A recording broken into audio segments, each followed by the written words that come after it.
you're going to play football in Arizona, a dome and air conditioning, those are two good things to have, and we've got both here at State Farm Stadium, just west of downtown Phoenix.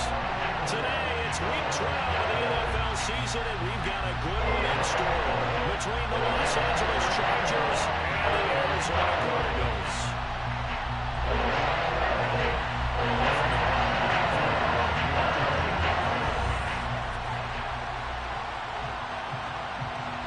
The final playoff push is upon us. It's Week 12 of the NFL season, and we're underway on EA Sports. And no run back here, so they'll bring it out to the 25.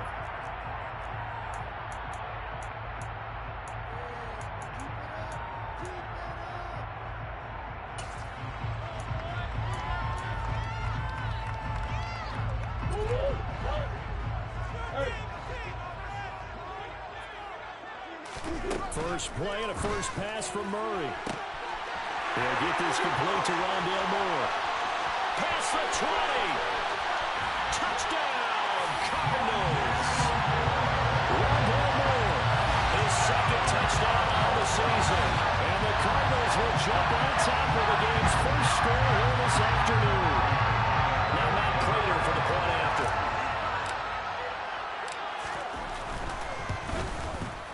And the Cardinals will go up 7-0.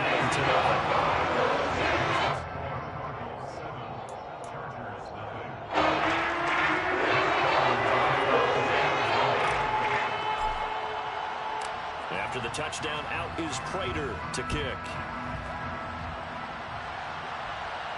And a fair catch signaled for and taken successfully. The Chargers take over first and 10 at their own 25-yard line.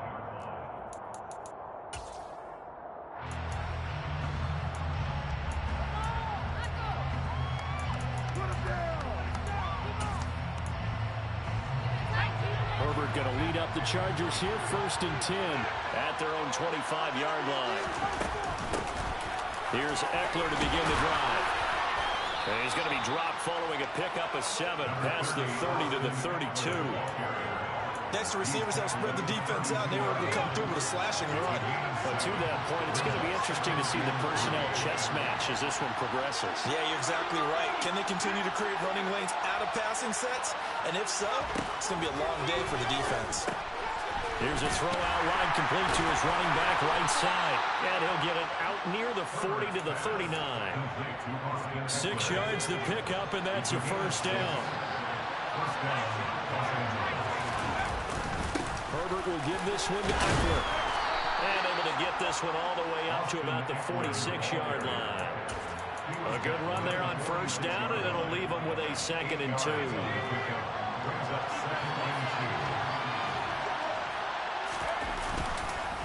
It's Eckler again. And he'll get it out to midfield. Let's see, yeah, they'll spot it right at midfield at the 50. He's taken down at the 50-yard line. From the 50, here's Herbert. They go with a shuffle pass, and it's complete. And they'll get him down on the other side of midfield. How about that shuffle pass? Or if you want to call it the shovel pass, that's fine too. That's one of those plays that you can take a little bit of risk there because you're trying to throw the ball into the middle of the field where a lot of big bodies lurk, and they can knock it away, pick it off, but they were able to execute it successfully on that play. Throwing again on 2nd down, but this time it's incomplete. Well, the best don't mind making tough throws, but that was a real difficult one right there. Out of the pocket, trying to beat double coverage. More times than not, that's going to end up as an incomplete pass, if not worse. Now play number 7 of this drive, but it's a tough 3rd and 9. Off the play fake to Eckler, it's Herbert. Trying to force it to Allen, and it's intercepted. Picked by Trayvon Mullen. And the Cardinals are going to take over here up near the 40. Unfortunately for him, if last week was any indication, we knew a pick was coming at some point. Last week it was interception after interception, and here we go again. We actually quit counting last week at a certain point because I thought I was going to run out of fingers, right? Because I'm not all that skilled as a mathematician. But you're right. It felt like a matter of time, and you got to think the guys on defense defense, they couldn't wait for this opportunity after what they saw on tape. Certainly a nice job there by the defense rallying to the football and getting him on the ground, but I think the play gets made by the defensive front because if they can't get upfield, their job is to go ahead and get low, almost get into a ball sometimes, stack things up, and make it difficult for the runner to find a hole. Call it a gain of 6 on the play, and that's going to bring up 3rd and 2. Such a tough position to defend near the line, even when you add a second defender, but the big man shrugged off the extra body and made the play call a success. An extra cornerback now in the game for the Chargers here on 3rd.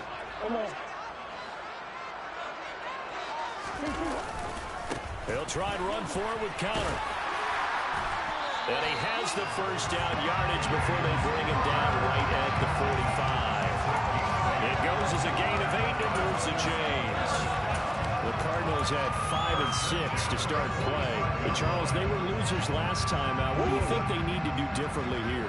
I don't think it needs to be as drastic as burning up last week's game tape or not watching it, but the attitude has to be what's done is done. Let's move on. Put that one behind them, galvanize themselves, and go forward and get a win in this one. It's a 6-yard gain on the ground, and that'll make it 2nd and 4. And there we saw one of the downsides of blitzing during a rundown because sometimes you get out of your gaps. You don't fit the run quite as well because you're headed towards the ball carrier with abandon. From the 39, Murray. And just not enough on the throw there. Down around his feet and incomplete. Well, that's a defensive coordinator's got to be happy with that result. They took away all options downfield and forced the incompletion. Now they face a 3rd down and 4 after that incompletion on 2nd down.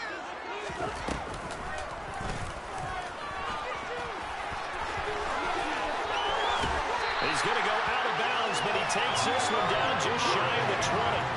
And a solid job using his legs. 16 yards and a first down on the keeper.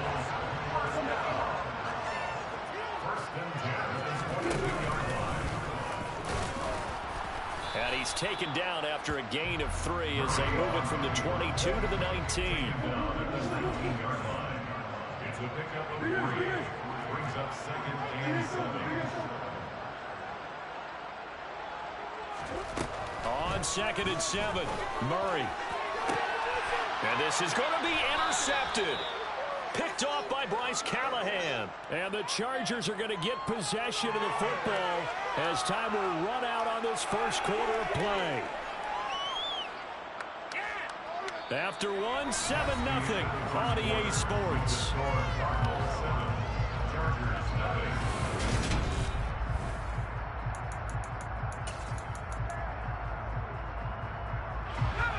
The Charger drive about to get going. And we'll see if they can bounce back from that last drive. In particular, if they can bounce back at the quarterback position, Charles, after throwing their first interception of the ballgame. Yeah, some guy. He's got it at the 15. And they're going to be set up now with the ball at the 13-yard line. And that looked almost to be a case of, a quarterback saying, hey, I'm going to throw this as far as I can and hope you run under it. Mission accomplished. Running on first down, Eckler. And he is going to lose yardage here. The defense showing some anger after giving up the big play. This time they'll lose 1 or 2. I have a feeling they'll stay committed to running the football, especially on the early downs. They just haven't had a whole lot of success just yet. On 2nd and 11 now. Herbert. A quick throw there going to be batted away and incomplete. Coaches talk about it all the time. Players talk about it as well. Excellent job staying disciplined in coverage and making that stop. Inside the red zone, every stop like that could be preventing a possible touchdown.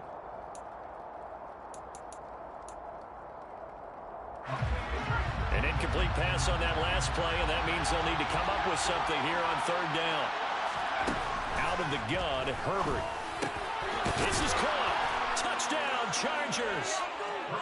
Keenan Allen, a 14-yard touchdown. And the Chargers are within an extra point of tying up this ball game. Extra point good by Hopkins. And we are tied at 7.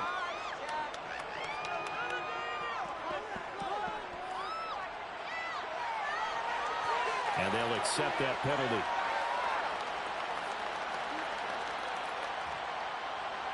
Justin Hopkins to kick off for the Chargers. So all even at 7 now as they kick it away. It's a squib kick that still makes its way down inside the 15.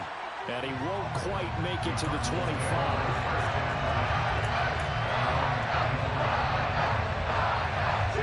Murray and the Cardinals with a 1st and 10 at their own 24. They'll start with the option. And he'll get this one up to the 26. 2 yards the gain on the keeper, and it's 2nd down. Not much on that run, Charles. No, that's exactly the way to execute a run blitz there. They guessed correctly that they would move the ball on the ground, honed in on it, and stopped him. Mark that down for a win in the defense's column.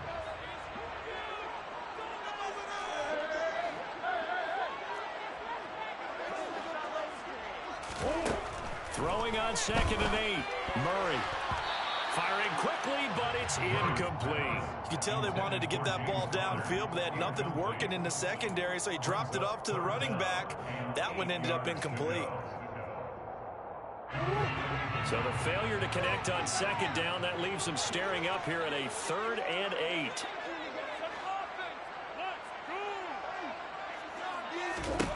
Murray now. Flushed out right. Catch is made by Marquise Brown. He's got the 1st down and more. And he's going to be taken down at about the 33. I'm not sure how this drive's going to end, but how about the way they flip field position there? A nice attacking play that picked up a heck of a yardage. So the big play changes the complexion of things. Here's 1st and 10 just outside the 30. Here's Connor on the read option. And a 5-yard gain as he's down inside the 30 to the 28-yard line. And that's exactly what you want on a 1st down run. Pick up 5 yards, bring up 2nd and 5. The defensive line, though, they've got to figure out a way to out-leverage the guys up front because the offensive line is winning at the point of attack. And Murray in trouble here, and down he goes.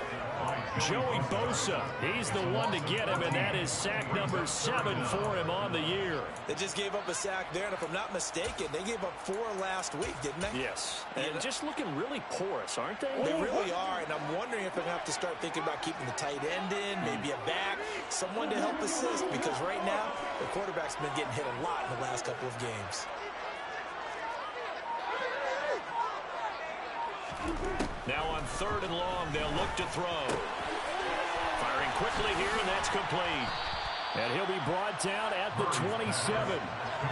I think that we all figured when he caught it that short of the marker that the defense almost relaxed and said, we've got this covered. And then all of a sudden, space to run after the catch. And now they're screaming, somebody get him down. Fortunately, they got to him and forced the 4th down.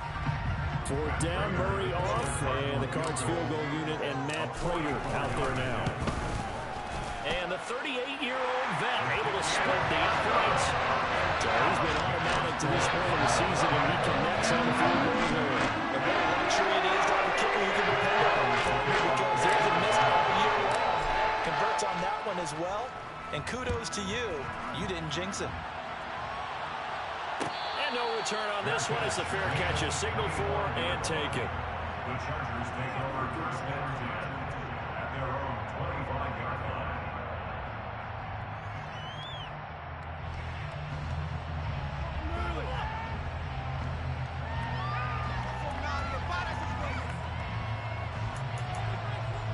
The Charger drive about to get going. On 1st and 10, Herbert. And now this is intercepted. My goodness.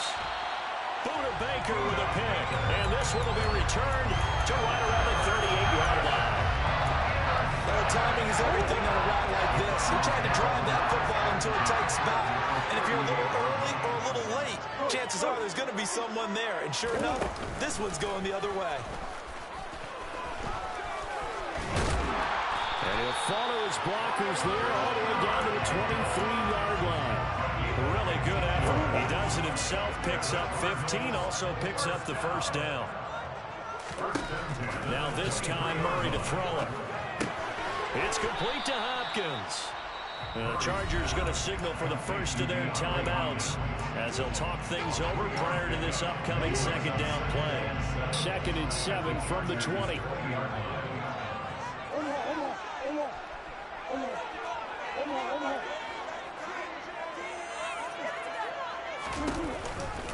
On the counter, it's Connor. And they'll bring him down at the 13-yard line. That one a first down pickup of 8. Nice job there finding room to maneuver, and he worked his way into another first down. And look, they had great field position to start. The Browns did a nice job taking advantage of it. Now they're just hoping to cap it off. Now a second timeout called for by the defense, as the stoppage will come with a little under a minute to go in this first half. At the Chargers' 7-yard line.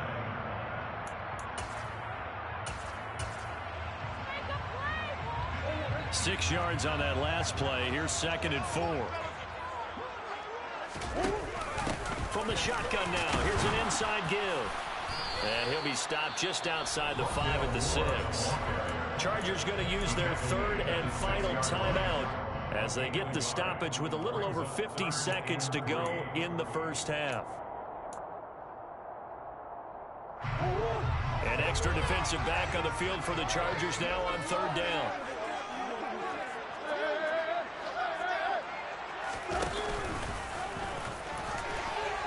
And he is into the end zone. Touchdown, Arizona. Kyler Murray scoring on the keeper from 6 yards out. And the Cardinals will extend their lead in the final minute of the half. Extra point good by Prater. His guys will take a 10-point lead. After the touchdown, out is Prater to kick.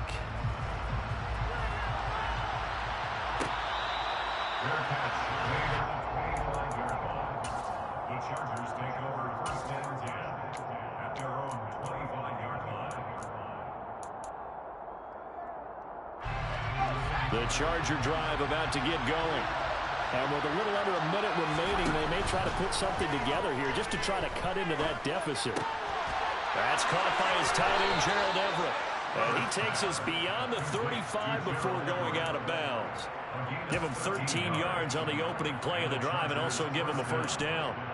For a tight end, he's got good straight line speed, and on that route, he's often the guy that gets overlooked. Nice job there of finding him in stride for really good yardage. On first down, it's Herbert. And for the 3rd time here in this half, it's intercepted. And they'll set up shop right near midfield at the 49-yard line. An unfortunate sequence there, trying to get points before intermission, but now the interception, and their opponents have a chance to possibly pad their lead. Yeah, they had an opportunity there, and they weren't able to capitalize on it, and that's something that could come back and haunt them later. They're begging their defense now to keep them from scoring before the half ends.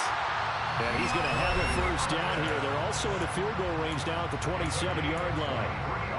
Good strong throw and catch right there, and so far in this game, the alleys have been open for them to get completions, and they're taking advantage of it.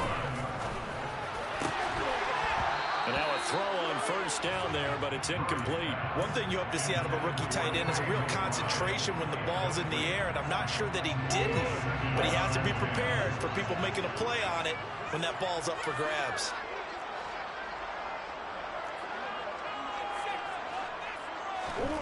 On 2nd and 10, Murray. Quick hitter here, it's complete. Now the Cards going to call another timeout, their 2nd, as they'll stop it with 25 seconds to go here in half number 1. Right where this set of downs started, they need a full 10 here to pick up the first down and move the chains. DeAndre Hopkins making the catch. And he'll be out of bounds about a half to a full yard shy of the 5. They're able to convert on 3rd down, and that sets up a 1st and goal. Everything's going right here in this first half, and they've got a good lead. And part of that can be attributed to their success on third down. This is another conversion here, and they can look to really open things up now with this first and goal. Out of the gun, here's Murray. That's to McBride, and he has it. Touchdown, Cardinals. A great play there as the first half is winding down. And the Cardinals will extend their lead here just before halftime. Later for the extra point. That'll make this a 3-score game now. The lead moves to 17. So not much time to speak of remaining in this first half as the kick's away.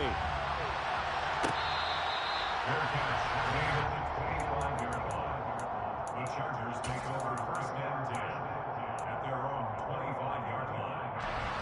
The Charger drive about to get going. And with time quickly fading here in the second quarter, not sure how aggressively, offensively they want to play this. I think we'll find out just how much they trust their guys in this situation if they decide to take a shot. So we reach halftime in what's been a fairly one-sided game so far. As now we send you out to Orlando and hook back up with Jonathan Coachman for our EA Sports Halftime Report.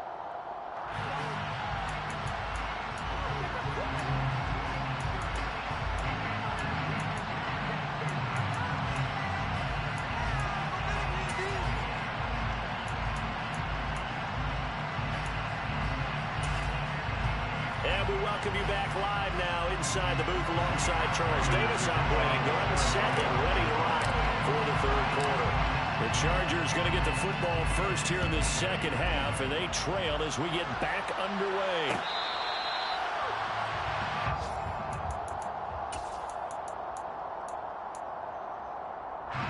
The Charger drive about to get going. And they look up at the scoreboard facing that deficit. A 3-score game, Charles, but look, there's plenty of time to go here. The old football cliche that comes to my mind is you can't get it all back at once. They probably need something, though, out of this drive, at least 3 points. Are you trying to say that there's no 3-score drive on that play sheet for any one of those coordinators? They just don't have it, right? You're trying to get it all back. You know you can't get it back in one drive, but maybe cut into it a little bit as you just suggested. Try and create a little bit of momentum, a little bit of a spark, and then maybe that'll carry over.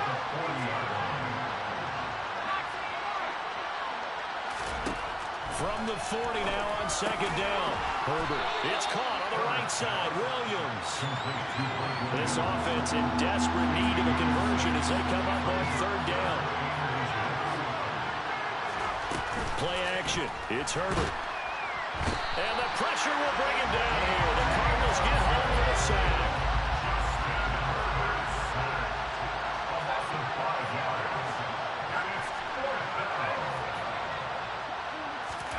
Here we go on fourth. Herbert. And Allen's got it. And he is going to have the Chargers first down as they wind up getting 13 there on fourth down. Inside 4 minutes to go, third quarter.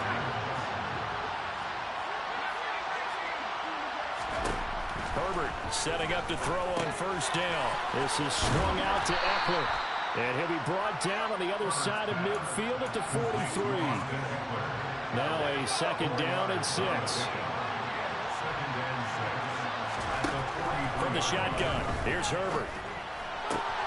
He finds his target, Allen. And they're going to have another first down as the tackle's made here at the Cardinals' 21. Herbert throwing again. And he will find his man on the outside. And they're going to get this down to about the 17-yard line here.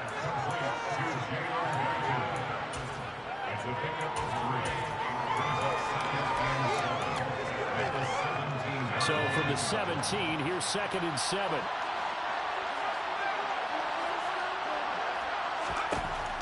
Here's Herbert. And his pass is intercepted for the 4th time today. And the Cards are going to get it back here just shy of the 20. So it was a drive that had real promise here to begin the third quarter, but ultimately derailed by the INT. And that was the position you wanted to be in. Coming out to start this third quarter, get a nice drive going, looking for the end zone. Possibly got a little bit too greedy right there. Arizona's offense at the line, ready to get their drive started. And they're going to stop him right at the line of scrimmage. Just no cutback lane to be found whatsoever. 2nd and 10. Let's just make this one succinct. Nice job there. All 11 guys on defense diagnosing the jet sweep and putting it down. They'll fake it to Connor. Now Murray. Quick throw, knocked away, and incomplete. Receiver coaches preach to their guys all the time. Separation, that's what's going to make the play successful. That time there was very little, and I think they were actually fortunate that it was only knocked away and not intercepted. An incomplete pass on 2nd down. That muddles things a little bit here. This is 3rd and 10. Here's Murray. Got him in. It's Brown. So he stopped for no gain. And it'll be 4th down. As a defense, you're more balanced when you're in zone coverage because you're able to keep your eyes on the quarterback and see the play develop in front of you. You're able to keep the quick pass in front of them and stop it right at the line of scrimmage. This is fielded at the 27. So a good punt there, but a nice return of 11 yards. And it'll be Charger football here as they take over. The Charger drive about to get going. As this offense takes the field against CD.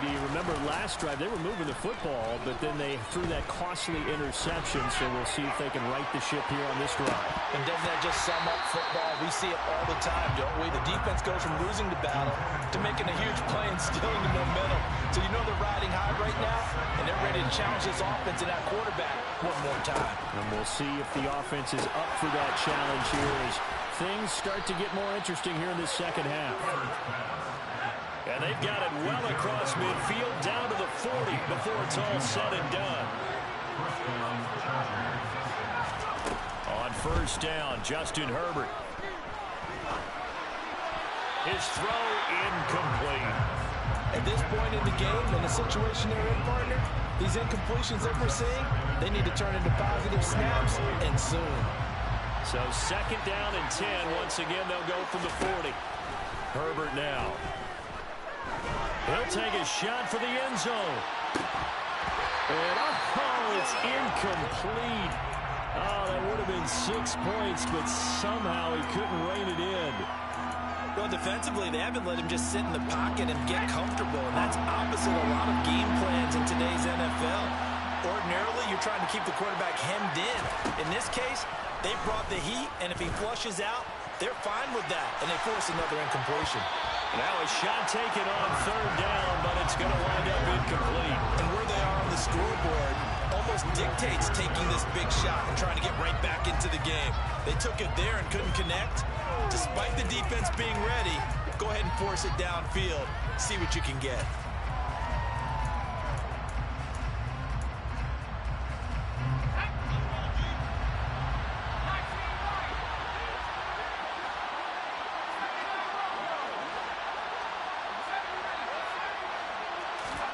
They snap it to Herbert.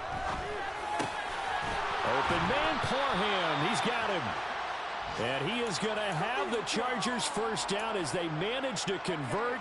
And that'll keep the drive alive. So a moment to catch our collective breath after the 4th down conversion.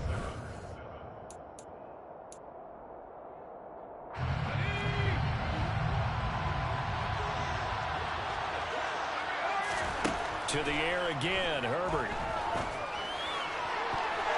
And the coverage terrific there as that's knocked down and incomplete. Well, he's smart enough to avoid the taunting rule, but I'm guaranteed he quietly has told them, you might want to stop coming after me downfield because I just broke up another pass and took away a big shot that you were trying to succeed with. And they're going to have another 1st down as the tackle's made here at the Cardinals 16. Well, they bless you. Herbert operating from the red zone. To the end zone, but it's incomplete. They lead big, and a major part of that has been how they've taken their play to a whole new level this 2nd half. No points allowed since the break, and you can add another incompletion to the total number that they forced in this runaway contest. And my goodness, another interception. Isaiah Simmons picking it off. And the Cardinals will take over here just shy of the 30. I think you and I were a little surprised back earlier in the game when he threw his second interception. I mean, who would have thought a quarterback of his caliber picked now 5 times? It's beyond stunning to me because we're used to that with maybe a quarterback with less experience or less talent. But a quarterback of his caliber, I can't believe what we've just seen. Absolutely. If you would have told me this coming into the ball game, I would have said never, not in a million years. But here we go. On second down, Connor looking for space. And he is going to be stopped cold behind the line of scrimmage. With his size, he's a tough man to bring down, but they do a nice job there stopping his progress and not allowing him to get back to the line of scrimmage. The Cardinals on third down. They've been very good, 5 for 7 thus far. This is 3rd and 8. Play action. Now it's Murray. Looking for Hopkins, and he's got him on the crossing route. And they'll get this well past midfield before being stopped just before the 35. So how about that for a chain mover? They're all the way down inside the 40 now for 1st and 10. Murray a give. This is Connor. And tough sledding. He'll get maybe a yard. Stop short of the 35. Chargers going to use their 3rd and final timeout. That will be their 3rd and final stoppage as they'll only have the 2-minute warning now remaining. Here's 2nd and 9, just a yard on that last run. Shotgun now from Murray. He finds Hopkins complete. And he's brought to the ground with another 1st down at the Chargers' 22-yard line. They give him 14 yards that time and a fresh set of downs. They run it with Balaj. He is taken down at the 21 after a short gain of 2. Brandon, I've got to think this offensive line has got some smiles on its faces. And I know it sounds crazy, but they practiced for this back in training camp. They knew they'd be in situations where it'd be extra defenders in the box coming after them, trying to keep them from locking down a game. Right now, they want to show the world they're up to the challenge. And this will be a gain of 6 when it's all said and done. Down to the 15 from the 21. Balaj. But he will have the 1st down before he's tackled at the 12. Only 3 there on the pickup, but that's enough to move the chains. From down at the 12, it's 1st and 10. And now Murray's going to set up to throw. And it's intercepted at the goal line. Derwin James with a pick. And the Chargers are going to take possession here. It's a touchback, and they'll take over at the 20-yard line. The Charger drive about to get going. And you see a lot of frustrated faces as they are inching closer to a 4th straight loss. He's airing it out for Williams. And now here's another interception. Picked off by Byron Murphy.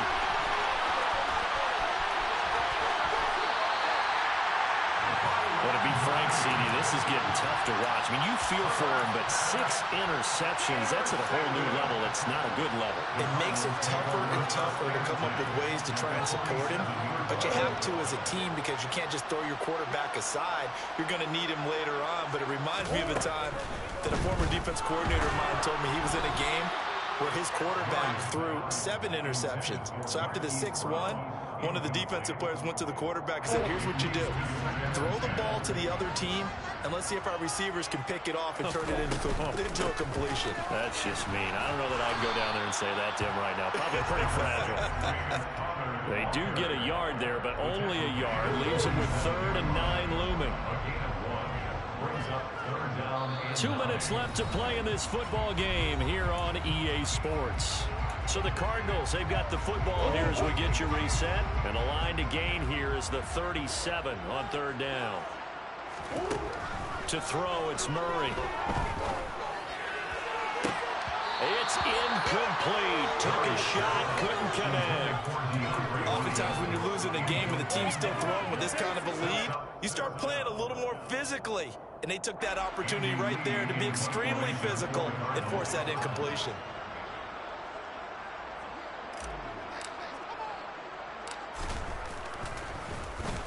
Here's the veteran punter Lee as he sends this one away. And a great job on special teams to down it, as this will be marked out inside the 5-yard line. That punt was near perfection as it checked up inside the 5-yard line. You never know where these things are going to go, do you? No, what was it? You got a John Heisman quote about that, right? He said the football is roughly a pole spheroid, which means it's going to bounce funny, and you never know where it's going to end up. And he'll be out of bounds right at the 40. The big gainer there on the catch and run, 37 yards. Well, the big play pushes him all the way out to the 40 now for first down. Back to throw here, Herbert. Now a desperation throw deep downfield. And my goodness, another interception. Jalen Thompson picks it. All smiles and high fives on that defensive sideline. That interception will cap off what was truly a tremendous performance.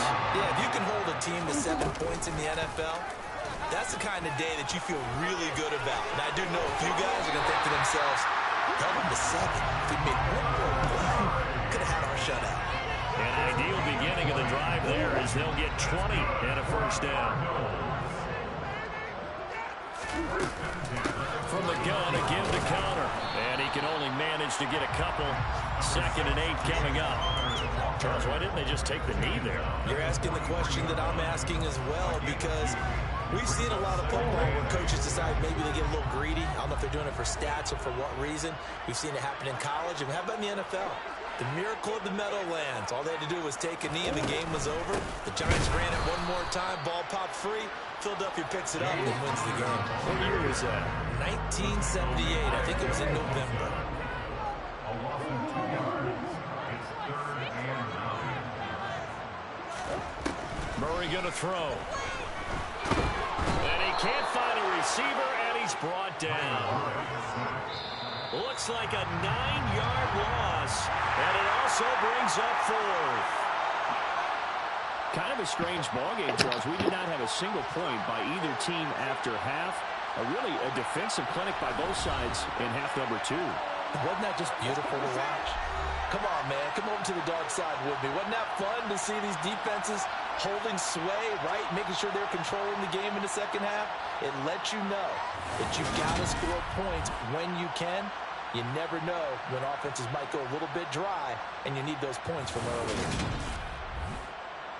So for the Cardinals, the win gets them back to 500 at 6-6 on the year. And they'll be able to enjoy this one through the bye week before they get back at it again. Meanwhile, for the Chargers, their luck may have run out as they fall to 4-7 now on the year. And they will try to get back in the swing of things next week on the road.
the offspring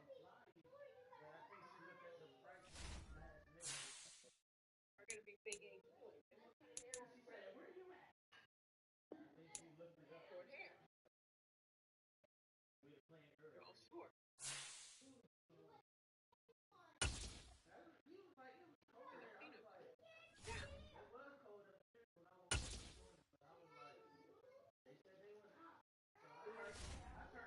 Now, lingo.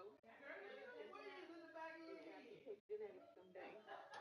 We produce the F1 generation, which F stands for future. We just point that out just in case.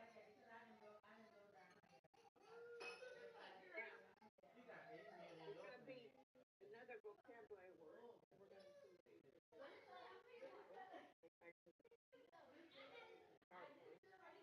All the offspring that we just produced, we could describe them as monohybrid. Monohybrid is a very common vocabulary word in genetics. When they're a monohybrid, they're heterozygous for one parent at least. But guess what?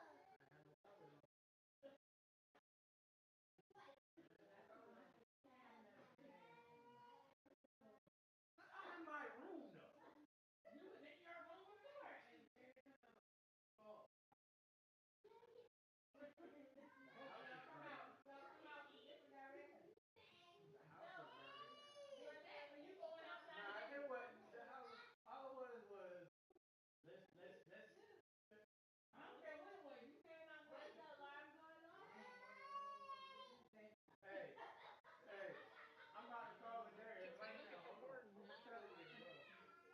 Mono means one. We're looking at one trait, the hair. Hybrid basically means yes, it was. Like I grew up as me and the girl got to the point we were traumatized. We were like, take that. Mom, you think it's heterozygous for that hair relief. So all of our offspring are heterozygous. All of them. Anything, smoking alcohol, any smoking house, mine, you have problems. Been a monohybrid cross. Also very common problem in genetics to be a monohybrid cross.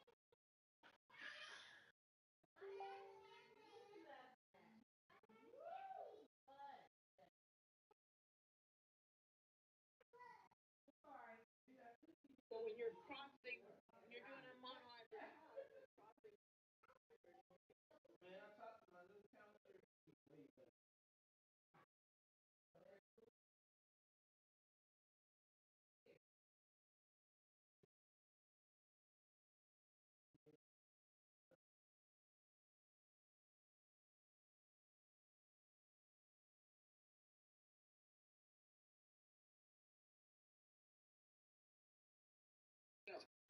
For a monohybrid cross, we know both of the parents have to be heterozygous.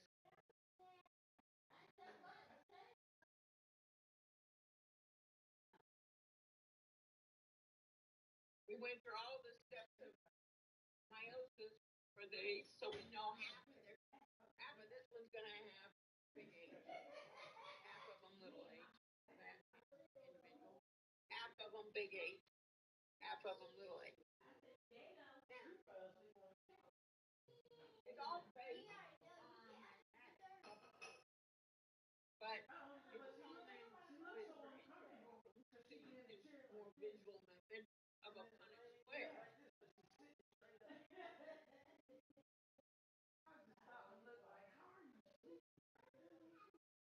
I just realized the pen's working better. What changed? The thing says I got to write the 5 times. Sorry. Can you tell? So the Punnett square, we use the Punnett square method because it's like that, it's more visual. Okay? The number of squares that we have to have is determined by the number of gametes in parents. Okay? So both of ours, we have to have 2. So I'm going to end up with 4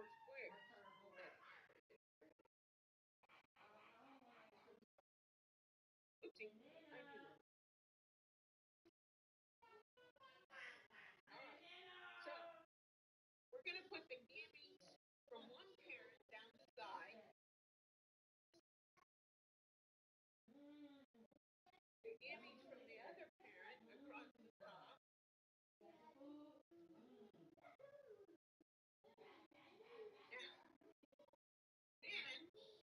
you fuse them. So, you would bring this one across, this one down. Down and across. So, we're producing our offense.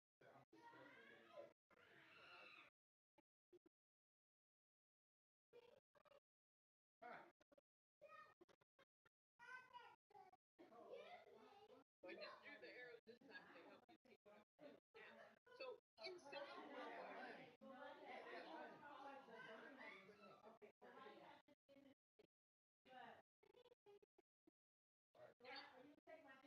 I just commonly put capitals.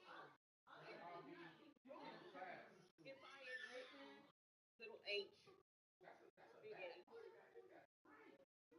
that's not wrong, but I feel it's easier to read if you're consistent, but it's confusing if you're inconsistent.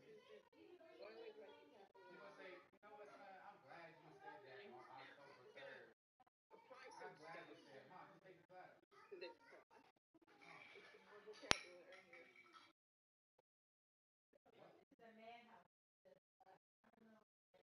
Phenotypic ratio. The proportions of the different phenotypes. You asked this. You're used to people sitting and over there. Hey, man. You asked this.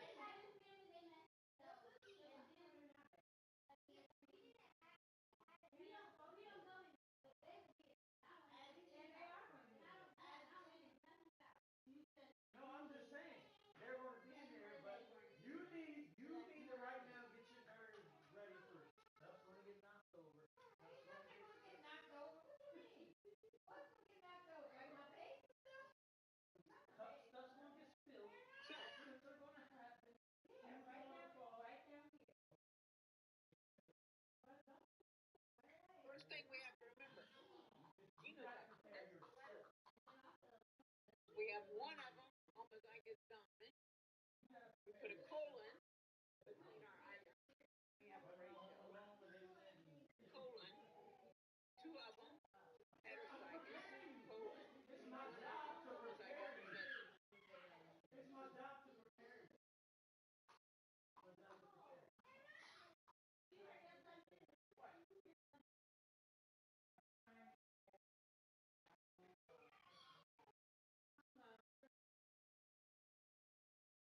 Phenotypic ratio. Proportions of the different phenotypes of the offspring.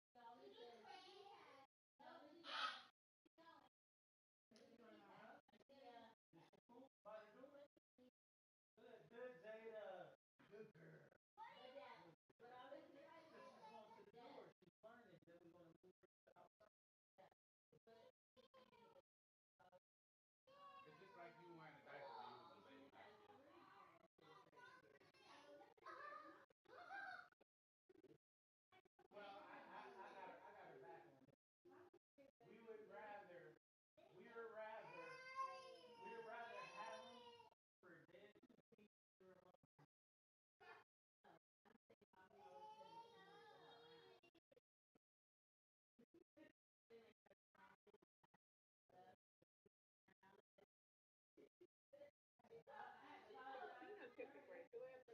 remember phenotypes. So, as long as they big H, they're gonna have short hair. So we see, okay, this one's gonna have short, this one's gonna have short, this one's gonna have short. We're gonna have three short, one long.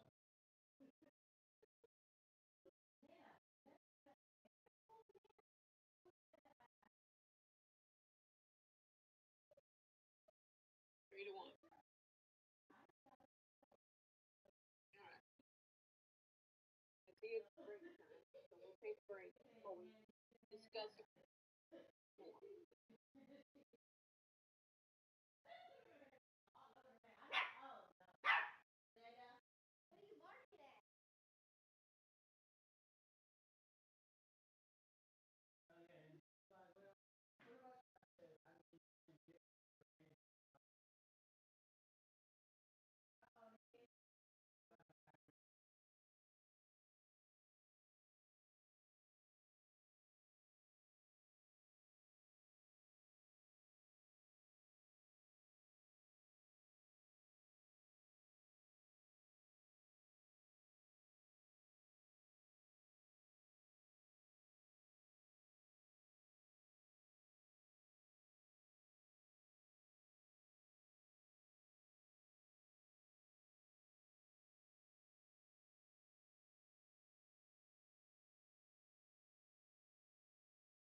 go to the club, so.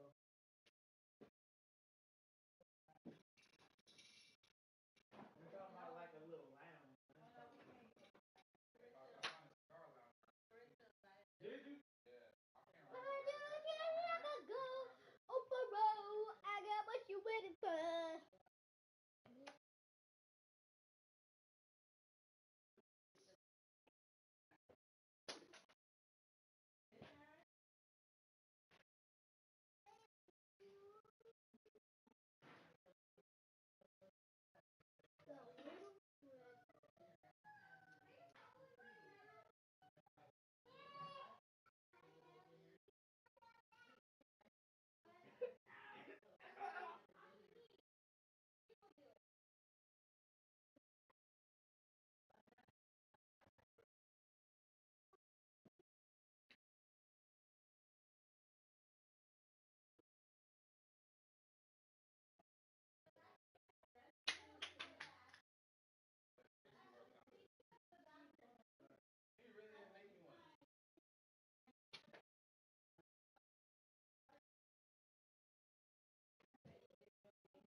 All right, a few more comments about this example.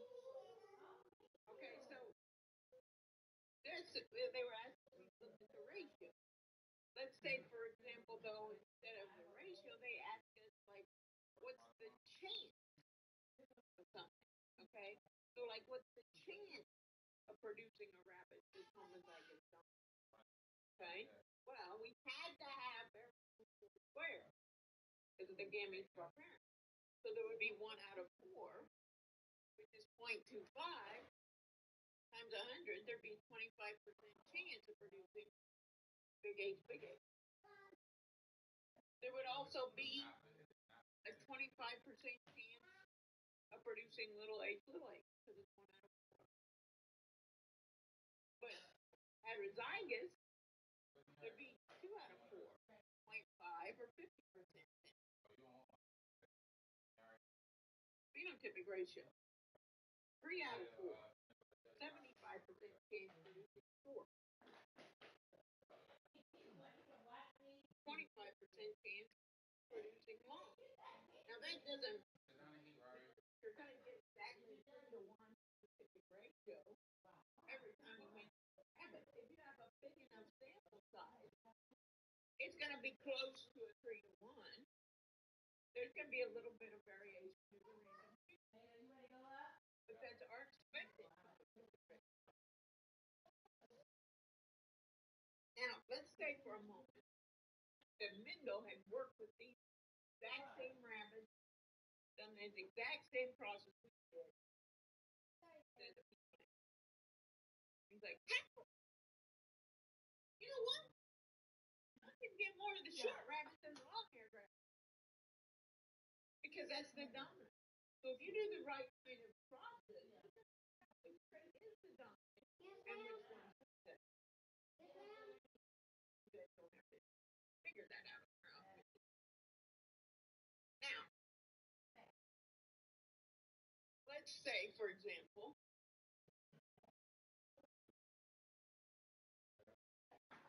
instead of this, we had a story problem with our earlobe. Let's say the problem is both of the parents have unattached earlobe, and they have a child already with a cat. What's the genotype of our parents? Both parents have unattached earlobes, but they already have a child with a cat. That's right. Both parents are heterozygous. So this one can pass on either dominant or recessive. Pass on dominant or recessive. Gametes from one parent down the side. It's a little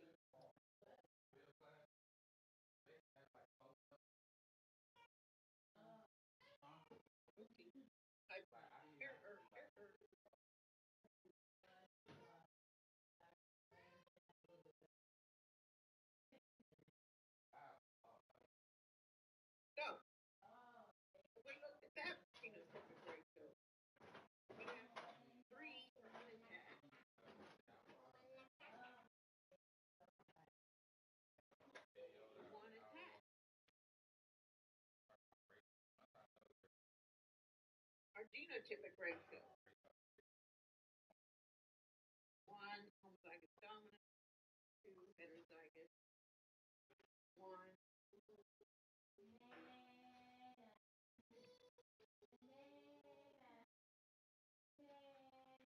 recessive. So,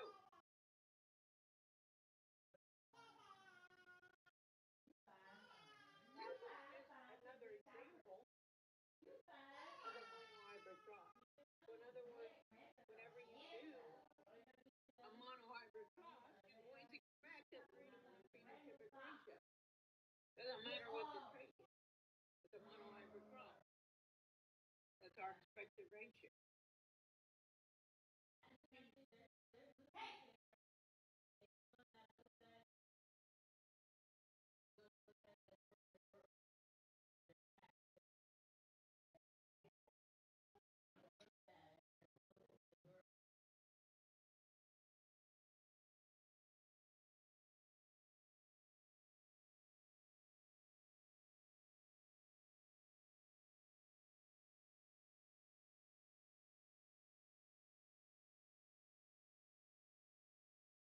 Next, we're going to look at a test cross and look at an example or two of the test cross.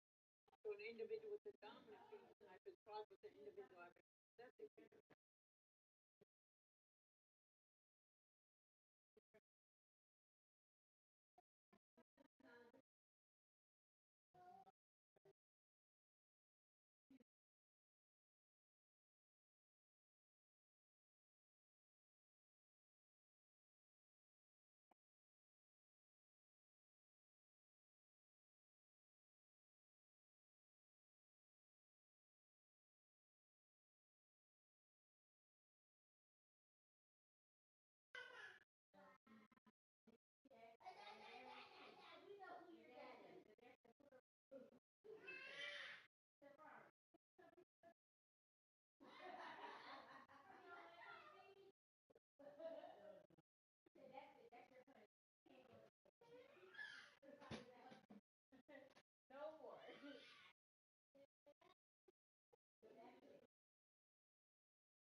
All right, so let's say we have our rabbit. We go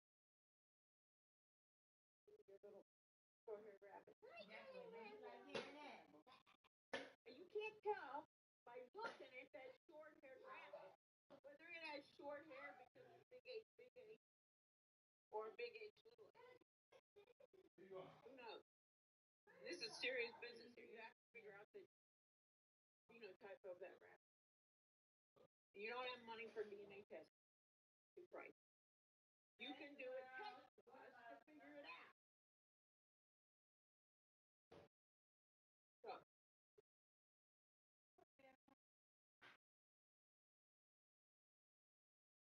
we know, by definition, we have to take a short-haired rabbit times a long-haired rabbit.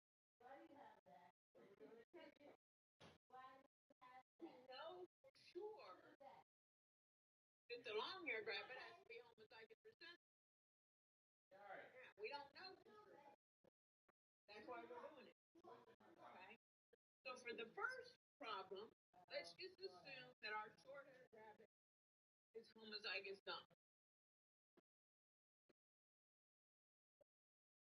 So they can produce only one kind of gamete. They can produce only one kind of gamete. So technically, I only need one square, and my son is square. One parent down the side, other parent across the top, and you fuse them. So, practice our concept. Genotypic ratio.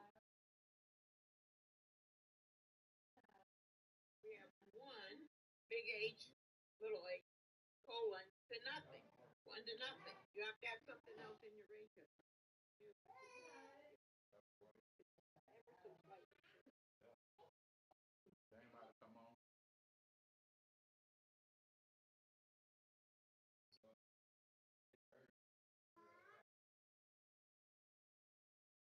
phenotypic ratio.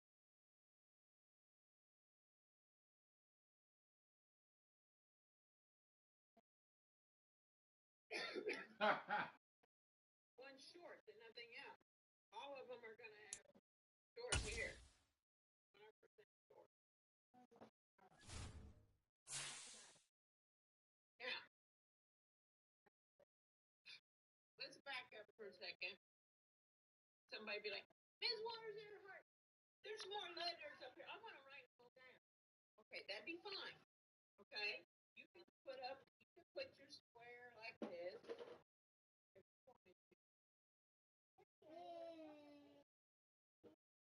You'd still end up all of your offspring being big H, little a.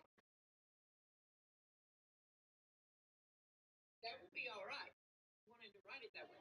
Now, so when you went to do your ratio, you might be like, well, I think my ratio is 4-0. So, it's wrong. Not 40. You got extra information in there. Not 400%.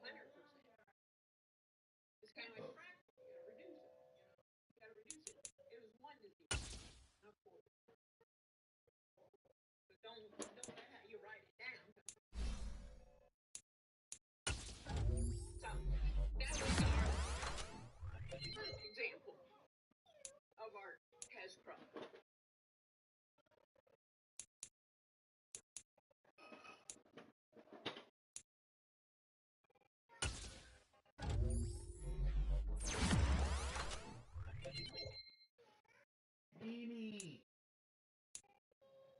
Second example. All right, so once again, we know since we're doing a one-trick test problem, one has to be homozygous. Let's say our short-haired rabbit is heterozygous.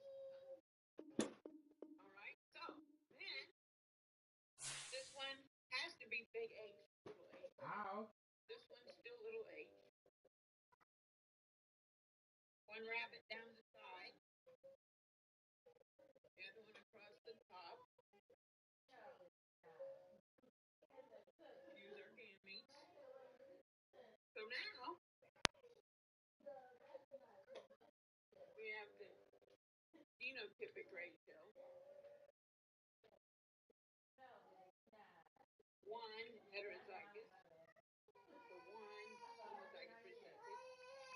In other words, there's going to be a 50-50 chance. But it's a 1-to-1 ratio.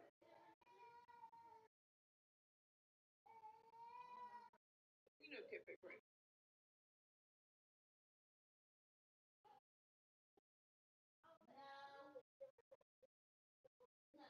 One short to 1 long.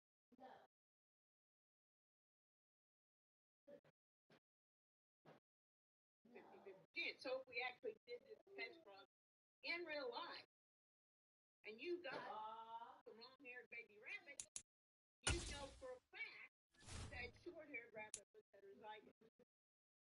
The only way you can get that long-haired baby rabbit is if it got a little H to its parent.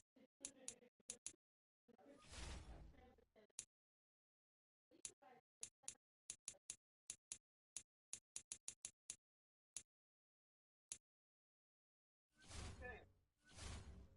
How's it going?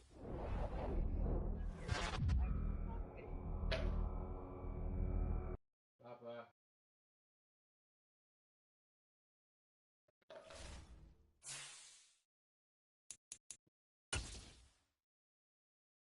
Gonna look at Mendel's second law.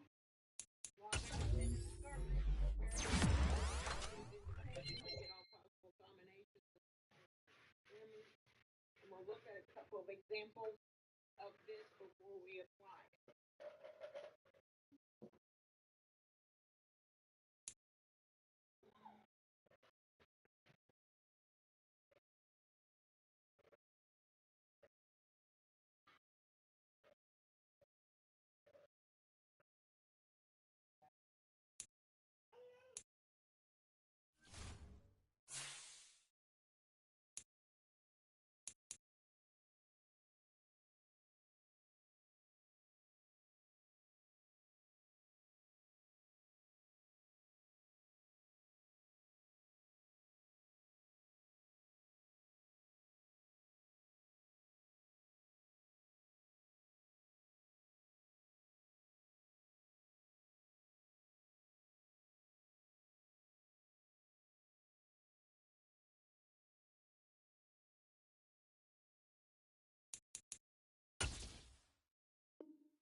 When's obvious freckles is dominant to no freckles.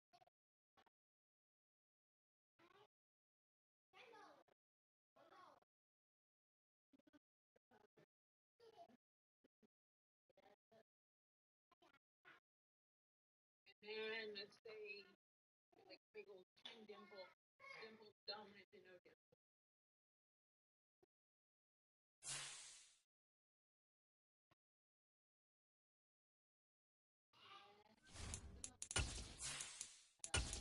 So there we have our key.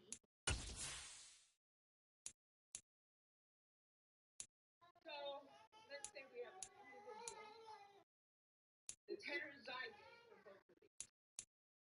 So our individual has big F, little f, pair of them on the front, big D, little the other pair.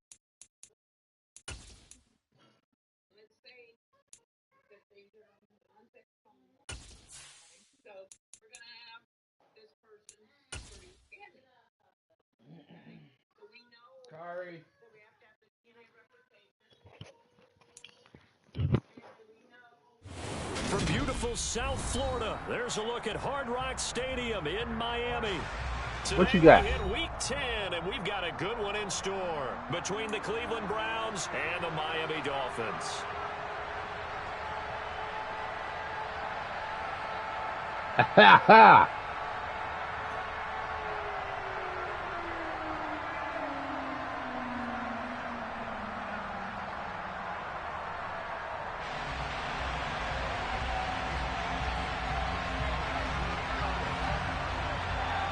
Why would you wear what?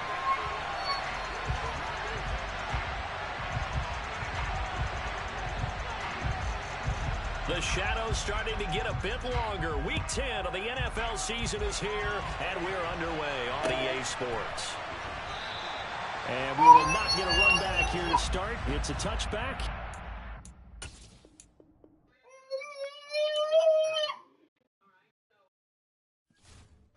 What's she doing?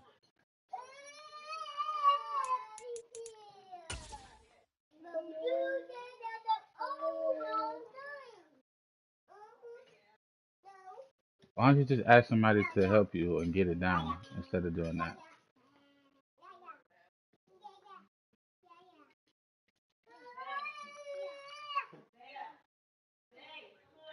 Did you not hear what I just said?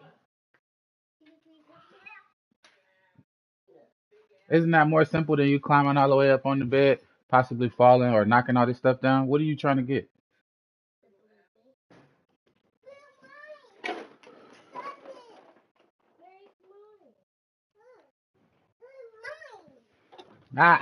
Stop it. Don't look at me like that. What you got going on, Niari? What you looking for? It was just on the floor.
What are you looking for?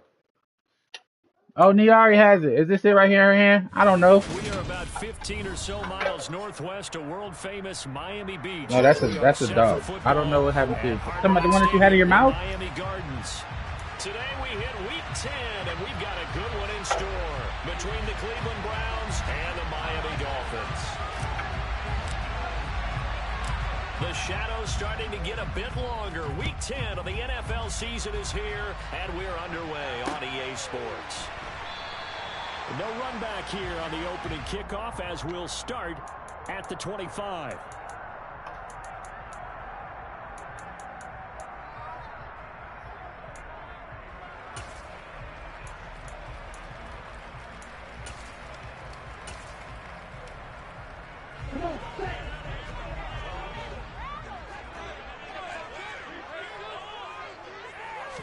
Throwing to start here is Tua. Got a man complete to Cedric Wilson. And they get him down, but not before he takes it across the 40-yard line. An early statement on the game's first play. 18 yards and a first down. Every now and then I can speak from experience because I do know, as a defender, it is awfully hard to stay with your man on these crossing routes because even if you don't get picked, there's a danger of being picked either by one of their receivers or maybe by your own defender. And on that play, that worked quite well. A quick throw knocked away. It's incomplete. The Dolphins at 4-5, a game under 500. Now, they were losers last time out, trying to turn things around here in this one. And it always helps to have a home crowd behind you, giving you encouragement as long as you give them something good to cheer about. So you know they just want to come out and play well for their faithful, and I expect them to do just that. Good. So second down, still 10 yards to go. Ball on the 43. They'll run for the first time with Raheem Mostert. Wow. And he'll be taken down, but not before he gets into enemy territory. The Miami first down, that one going for a gain of 11. Usually we see runs like this as the defense breaks down later in the game, but this guy set the tone early, running through all types of tackles and put the defense back on its heels. So a 1st and 10 upcoming from Browns territory now at the 46. A quick throw, but incomplete. Well, they've been back on their heels a little bit here on this drive, but a chance to exhale just a little bit there with incompletion on first down. Now they have to gear up, try and get 2 more stops, and escape this drive. On second down, Mostert, and he is met quickly in the backfield. Down he goes, folded like a lawn chair. It'll go as a loss of a yard, so now they deal with 3rd and 11. I think we got to give it up for him right there. That's a heck of an athletic move for a big man right in the middle of the line. How about the play he makes there? Nowhere to run, and he finishes that one off for a loss.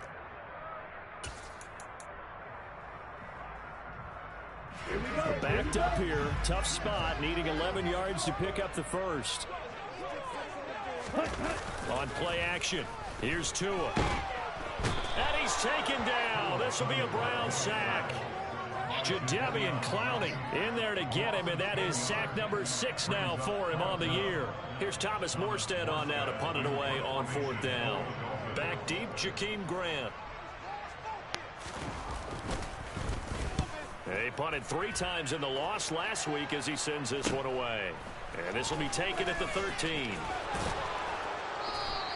A 40-yard punt, 1 yard on the return. And the Browns will take over with a 1st and 10 deep in their own territory. Watson and the Browns now with a 1st and 10 at their own 14-yard line. And they'll run the option to start the drive. And he's going to step out of bounds all the way down on the other side of midfield. A big-time gain there on the keeper, using his legs to hurt him. First down. What a run there. I mean, you got speed, elusiveness, escapability, all rolled into one. And we all know that quarterbacks are coached to get the ball to the guys who can do all the things you just described. You want those guys who have speed, elusiveness, and escapability all rolled into one with the ball in their hands. And guess what? It's him. So there's no sense in throwing it or handing it off when you can do all of that yourself.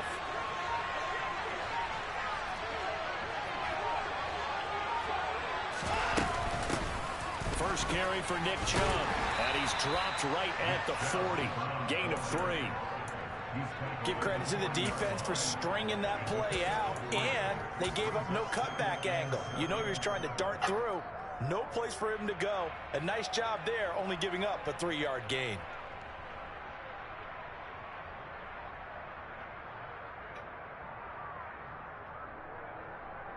The last run got 3. Now here's 2nd and 7.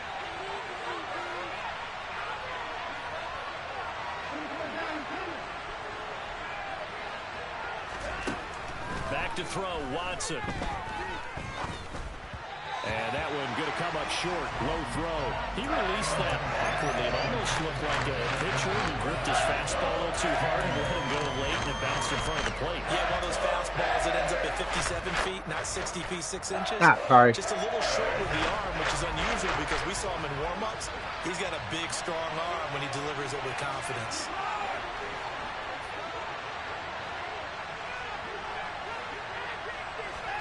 Throwing on 3rd down, Watson. That's into the hands of Donovan Peoples-Jones. And he's got another 1st down as he's brought down at the Dolphins' 23. Just what the Browns needed there. Good for a gain of 17. Pretty solid opening drive here, Charles. They worked in the run game, the pass game, just steadily getting yards, and now they've got it inside the red zone here with an opportunity. And the only thing they don't have so far is points. But the way they're moving the ball now, that shouldn't take much longer. And they've established a great balance so far. Running, passing, doing what they want on offense. Tackled that time by Jerome Baker out of Ohio State. What a luxury to have a guy like this who can not only spell your starter, but can come in and keep drives going. Following the pickup of 4, here's 2nd and 6. Now it's Watson. Over the middle, Amari Cooper. It's complete. And the Browns are going to have a 1st and goal coming up as the tackle made at the 3-yard line. Well, I think when they look at their offense, they think to themselves, weapons, weapons everywhere, and they want to move the ball around. They want to spread it to different people, but you absolutely know they want to get this man involved as well, and that's what they just did on that play. To throw is Watson. Touchdown! Kareem Hunt with touchdown number 7 on the year. And the Browns are on the board first here this afternoon. You'd have to imagine for a team that's lost 3 straight games, scoring first in this first quarter has to feel pretty good. That's feel great for them, and also it's a nice signal to the rest of the team because we talk about complimentary football all the time. So they've now signaled to the defense, now signaled to the kicking game, hey, we're here to play in this one. We're going to do our part. Let's see if you guys will do the exact same, and we can break this losing streak. Igbenogany elects not to return it. The football will come out to the 25-yard line.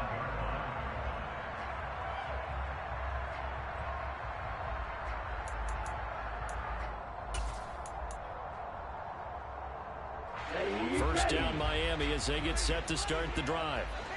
They have the game here followed by the open date on their calendar next weekend. And Charles, this is a quarter that you have to think really is relishing the opportunity to be on the couch for a few days. Yeah, they certainly are, but let's face it, partner. They can't get caught looking ahead to that couch time while they're playing this one. They've got to take care of business first. 61 yards rushing for him as he's got the afternoon off to a great start. And the elder statesman with a big run. He's hit that dreaded 3-0. He still can churn it. I love the way you treat him with respect. Elder statesman. You didn't just call him an old guy or anything like that. Call you an elder statesman. I love the way he can still play. Now here's a pass on first down. It's knocked away and incomplete. And that's a nice job there because you've got to play the ball, not the man when in coverage. That'll keep you away from a lot of needless penalties. And he's able to knock that one away. So after the incompletion on first, now 2nd and 10. Tua going to throw. That'll be caught by Eric Ezukama. And he's going to be brought down at about the 16.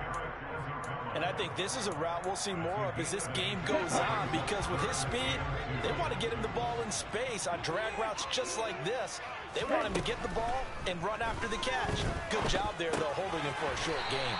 And boy, he is very close to a first down, but from where they're spotting that football, he's going to be a foot or so short. So give him 2 yards there on the completion. And that's going to bring up a 4th down. Let's say, what you doing? What are you doing? Tua going to run the sneak. Yeah, boy, that's going to be close. He didn't get much at all there, but he got the first. Looked like they might have held him defensively, but the referee signals it will be a first down.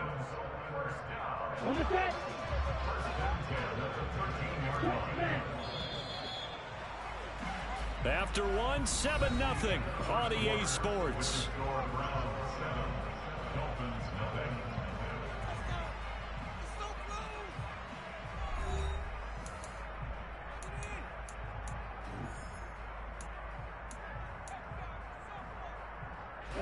From the 13 now, they work on 1st and 10. A run with Mostert up the middle. Showed off the toughness, but still corralled shy of the 5 at the 6. It's a 7-yard carry to set them up with a 2nd and 3. That's a really nice job by them picking up the run blitz and detecting it and blocking it and turning it into a nice run. And a lot of times you think if you blitz a running play, you're going to smother it. But a lot of the blitzers, they come in a little bit high. They don't have great leverage, and they're easily blocked and turned to the side. Throwing on 2nd and 3. Tua. And the defense has it covered. It's intercepted. Picked off by Anthony Walker. He's at the 50. And a great return as he gets this all the way down close to the 30-yard line. Definitely not the ideal time to see that mistake, partner, because this is still a one-possession game, and that's at least a field goal that just vanished with that turnover. Now, pressure's on defensively to prevent that pick from turning into points for the other side. Line of scrimmage, the 31 now on 1st and 10. Coming right, this is Chubb on the toss. He'll get it to the 23-yard line. Just what you want on a first down run. Call it 8 yards, and it's 2nd and 2. I know the toss play begins with the guy taking the snap and turn around and tossing it to the runner. But where the real intrigue is, can they seal the edge? Whether it's an offensive tackle or a tight end in the direction they want to run the football. If they do that, that's the result that you get. And he'll take it into the end zone for a Browns touchdown. I think you'd have to say Nick Chubb, pound for pound, one of the most powerful runners in the NFL. He proved it there. York now for the extra point. And it's good to make it 14-0. You said you wasn't gonna do it. Oh, now that you just said that, I know what you said now. The kickoff team on the field now as they will send this one away.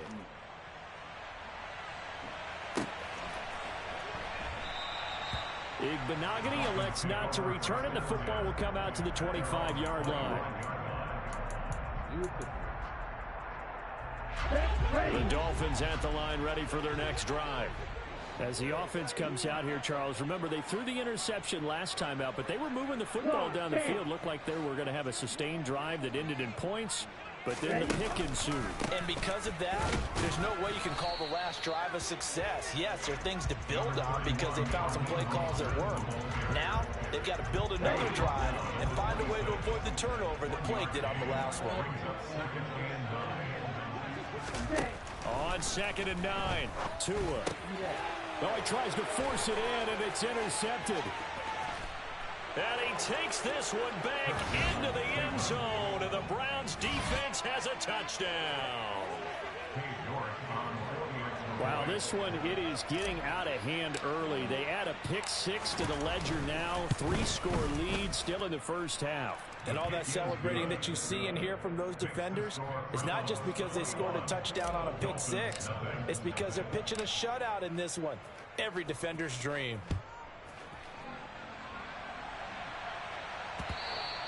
And that one will bounce out of the back of the end zone, so we will start here at the 25. Even if I'm not sitting right here. First down Miami as they get set to start the drive. Well, partner, fast forward with me for a second. Remember, next week they have the open week, so they're going to get some extended rest. Does that change how they manage the rest of this one? I think it does a little bit, but not by too much, because you're right. You get the extra rest, you get a chance to heal up and kind of, do a little bit of a reset for this team. But it's also 7 extra days to think back to the last time you were on the field. So now, a little more importance on what they're getting done, because they carry it with them for essentially 2 weeks. Catch made right side by Wilson. Oh, an absolutely filthy juke. He's got some space now. Finding room at midfield. The catch and run, good for 24 yards. And I don't think there's any question that this offense is going to need to hit on a few more plays like this. It's been a difficult first half for them, to say the least.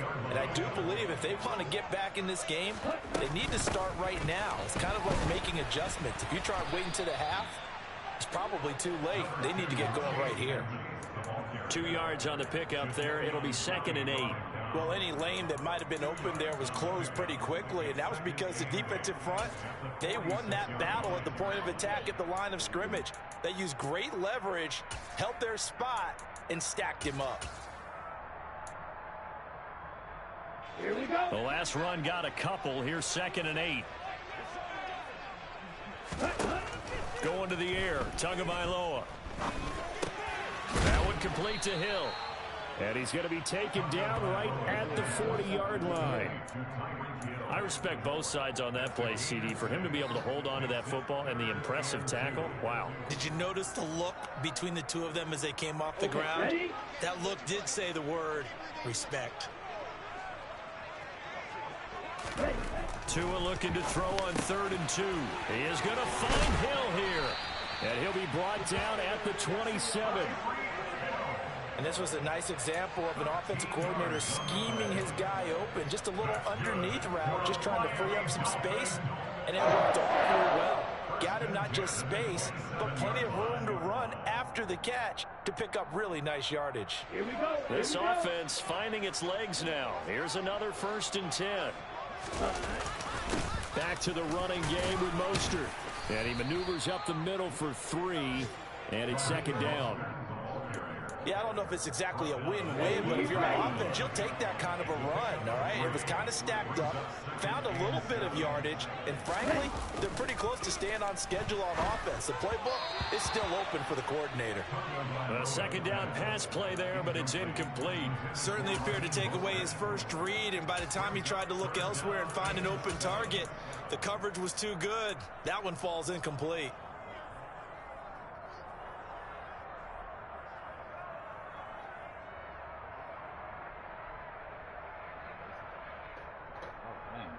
Let's go. The Dolphins on 3rd down. Just 1 for 3 thus far. This is 3rd and 7. Jet, jet.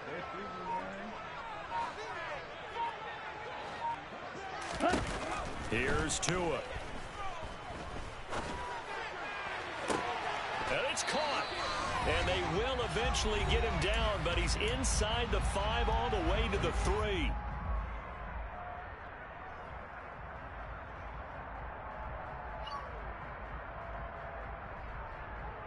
This is 1st and goal and a golden chance to get a score back here before halftime. Now Tua. And that is caught. Touchdown Miami. Tyreek Hill from 3 yards out. And the Dolphins are able to make some inroads here to that deficit. That seemed like a much-needed touchdown after 21 unanswered points to start the game. It's not often that you equate a football game to a golf tournament, but it's like you don't want to shoot yourself out of the tournament too early. So they needed that touchdown to make sure that they got an opportunity to not just get back into this game, but a chance to win it later if they continue to play well. Morstead out now following the touchdown to kick.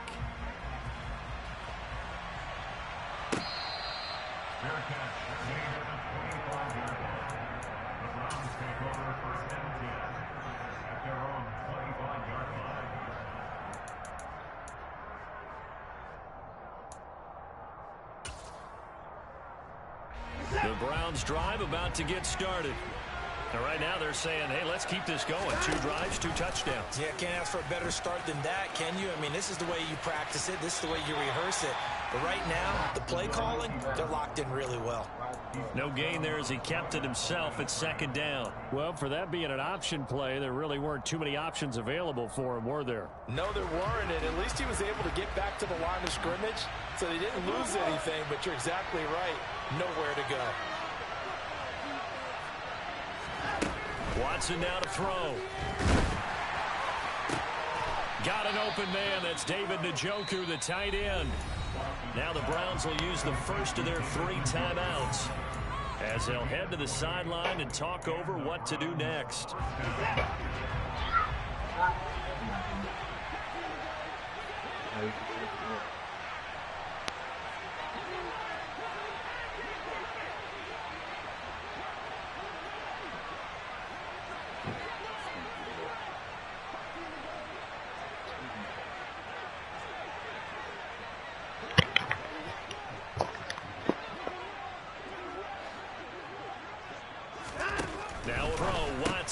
He's going to drop this one down for Chubb. On the move past the 40. And they're able to work this to the 25 before it's all said and done. The catch and run pays off for 29 yards. A great job there, and that old cliche, taking what the defense gives you, comes right into play. Nothing too out of the ordinary about the throw. Just a little dump off over the middle. But what is out of the ordinary is what he did with it after the catch. Not only did he grab the ball, but how about the significant yardage he picked up after he pulled it in? 2 yards on the carry there. It'll be second down. Well done to sniff that out defensively. He had it diagnosed pretty quickly. I love that description because diagnosed is perfect on that one. Read his keys, made the play, and he couldn't even get going moving the football. And they've got it inside the 10 at the 8. Now the Browns signal for the second of their timeouts as the clock will stop with 34 seconds to go before halftime.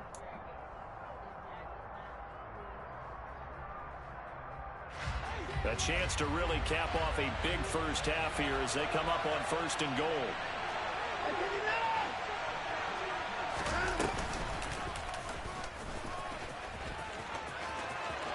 And he is into the end zone. Touchdown, Cleveland.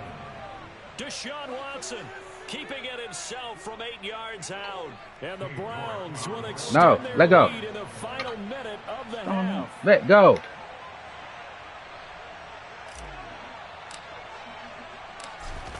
What? You supposed to be doing something right now? Extra point by York is up and good. And the lead now to 3 touchdowns at 21. You better cut it out. Get your. I'm about to lock you in the room when it's time for school now. The Browns kicking team out there now as they'll send this one away. Play with your toys. And not wanting to risk anything here late in the half, he'll just take a knee and they'll bring the Play with your toys. To the 25. Toys.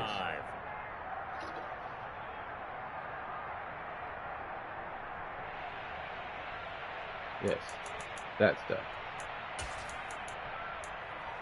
What? The Dolphins at the line ready for their next drive. And with a 3-score deficit staring them in the face, they might have to press the issue here and try to get points out of this drive.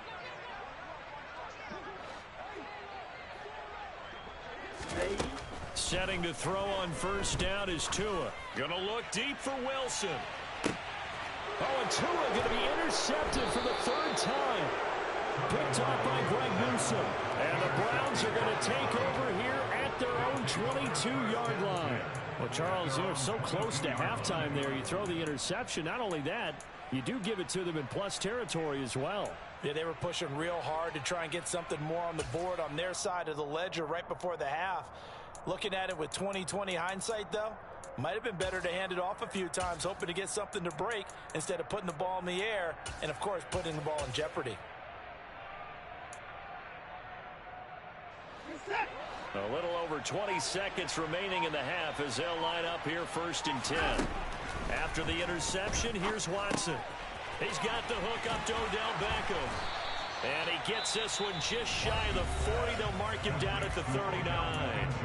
The Browns will quickly use their 3rd and final timeout as they stop it with 16 seconds to go in half number 1.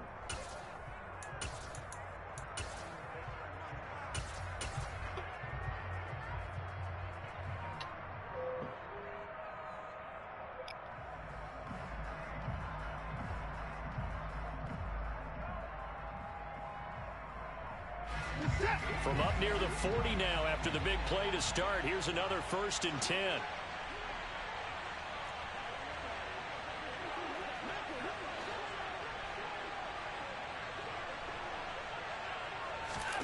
Here's Watson. Trying to lay one up deep. He's got a man complete. And all the way in. Touchdown, Cleveland. Anthony Schwartz in the final seconds of the first half. And the Browns would extend their lead here just before halftime. York on now for the extra point. And he's been a busy man, 5 for 5 now as he knocks another one through to extend the lead.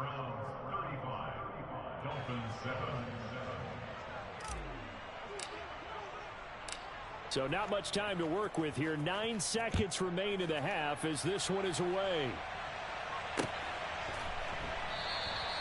And not wanting to risk anything here late in the half, he'll just take a knee and they'll bring the football out to the 25. First down Miami as they get set to start the drive. And with only 9 seconds remaining, well, not much time, we'll see how they play this. Being chased out left, and a big loss here as he's taken down.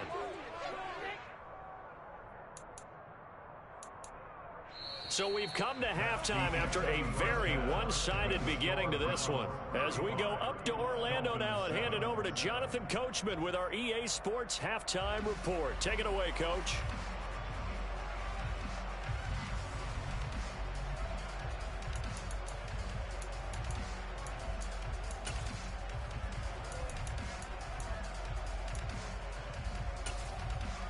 Welcome back. Halftime over. We are ready for quarter number 3. Alongside Charles Davis, I'm Brandon Gordon.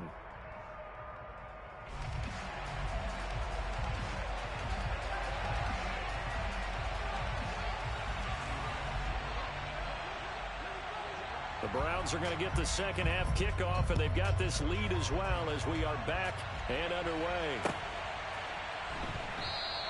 And no fireworks to start the half. This will be a touchback.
The Browns drive about to get started.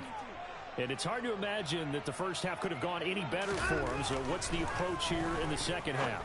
Just continue to play smart football because they got the other team down and they feel good about the position they're in. The obvious thing people would say is just keep attacking, but I think you also have to be smart about it. Avoid turnovers. That's about the only thing that can derail you at this point. Attack, but make sure you take care of the ball. So from the 36 now, 1st and 10. Watson. Again, it's OBJ, back-to-back catches. And he'll have it past midfield almost to the 40 before being taken down. Back-to-back receptions for him, and it's another first down. This offensive game plan has just been sensational. I mean, when you think about all the different ways they've gotten their receivers open so far, it's really been impressive. Scheme, design, execution. On 1st and 10, Watson. He's got Njoku, his big tight end. And he'll be brought down inside the 40-yard line. It's vitally important to wrap him up immediately, because if you let that big guy get ahead of steam up, boy, then you've got real trouble trying to get him down. But they're able to hold him to a short gain on 1st down. 2nd down and 7. Faking the give. Now Watson. Swings this out for Hunt.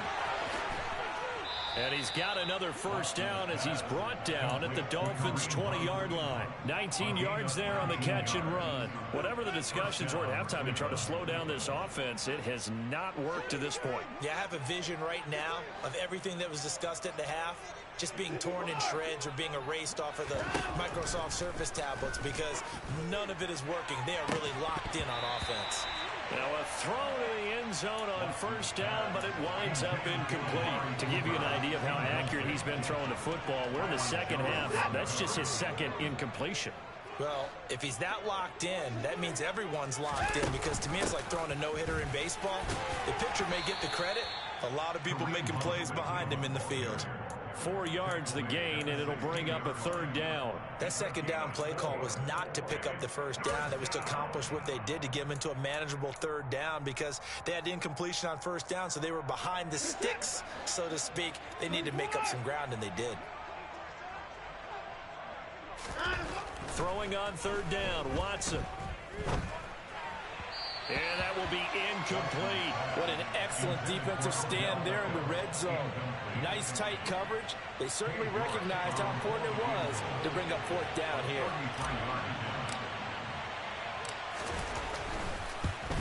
York able to send this one through, and that will extend their lead even further.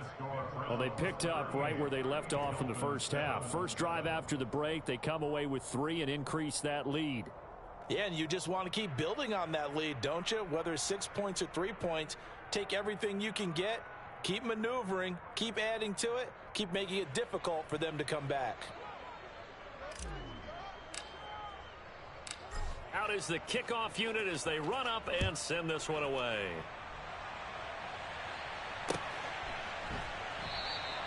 Igbenogany elects not to return it. The football will come out to the 25-yard line.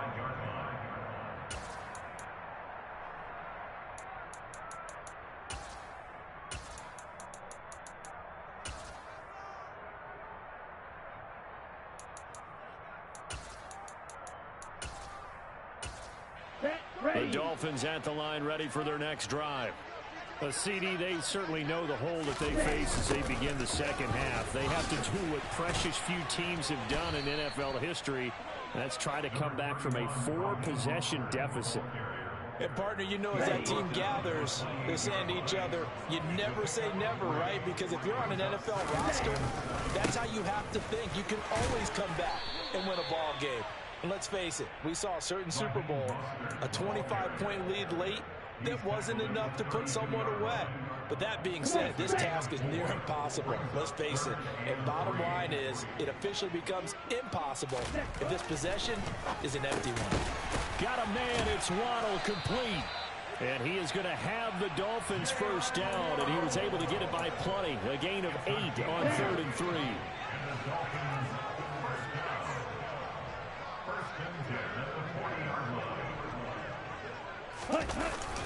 On 1st and 10, it's Mostert. Knifes his way forward here, but just 3 yards on the play. 2nd down. Well, that's just a pile of bodies there, and that's when you kind of find out who's a tough guy, right? Who can stand up and make a play. It was only a 3-yard run, but for both sides, they had to walk away from that feeling like, okay, I can stand up when the going gets tough in here. 3 yards on that last carry. Here's 2nd and 7. They'll stay on the ground with Mostert. And he'll be tackled at the 45 following a gain of just 2. In order to play really good run defense when you're playing a 3-4, Those three guys up front, the nose tackle and the guys they call the defensive ends, they're usually big, big people because they're going to have to eat up a lot of blockers because it's usually 5-on-3. And when they do their job well, guys who play on the inside, those inside linebackers, they're able to just roam and hit. Now he's going to get this all the way down inside the 35. They convert on third with a gain of 22. It's taken a while for this offense to get going. A little creaky at the start, but they're oiled up now. A nice throw there, and they're really putting together a good drive. And they'll let the quarterback keep it here on 1st and 10. To a hit, and the ball is out. And this is picked up by the Browns. And a big turnover there as his guys will get the football back. I know that taking care of the football is something that's drummed into every guy who plays this position, no matter what, whether he's running it, in the pocket, out of the pocket. But it's almost surprising to me that there aren't more fumbles by that position because of the way that they get attacked on each and every play. Yeah, we had the fumble last week. Now here's 2 weeks in a row with a fumble loss. Concentration has got to be there, and he's got to understand how much time he has to take care of a play, and maybe his clock is off just a little bit. 43 yards rushing for him now to this point. But no matter how they phrase it, staying on schedule, staying ahead of the sticks, whatever you want to call it, 7 yards on 1st down, that fits the bill. 2nd down, here's Chubb again. And tackled down after a gain of 3. Leaves him with 1 yard to go on 3rd down. Brandon, all things considered, they have to feel pretty good about getting that type of a gain considering the blitz that they just had against them.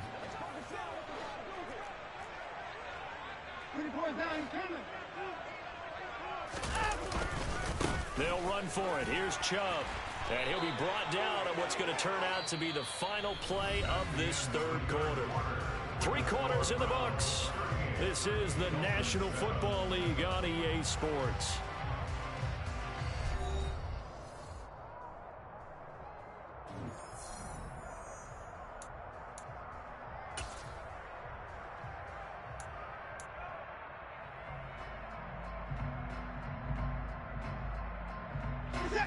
Line of scrimmage, the 31 now on 1st and 10.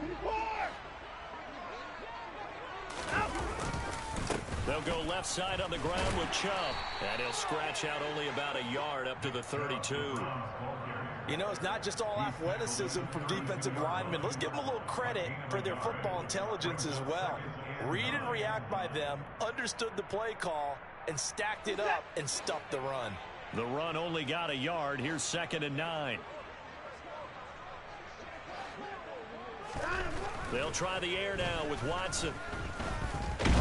He's going to loft one deep left side here. Oh, into a sea of defenders and intercepted. Picked off Byron Jones. And he'll take it across midfield to the 46-yard line. Oh, and I saw the pressure coming at him. That just looked problematic. Hit him as he threw it. And the interception ensued. Let me pay homage to the man who stood in this spot before. He always talked about how much pressure is in the face of a guy, and can he step into a throw. And when you can't do that, oftentimes interceptions result. And all the way in for a Miami touchdown. Raheem Mostert, his 2nd rushing touchdown on the year. And the Dolphins get a small measure of revenge as they cut into this 4th quarter deficit. So the turnover sets it up, and then a touchdown run here on the ensuing play. And Brandon, a lot of times you see teams take shots in the passing game on a quick change like this and go right back and throw one for the end zone. Here they just called a running play looking to get a few yards. He's able to work his way downfield and take it into the end zone. And the result, the exact same thing is going forward in the passing game. Morstead out now following the touchdown to kick. Graham, he will not return it, and his guys will begin at the 25.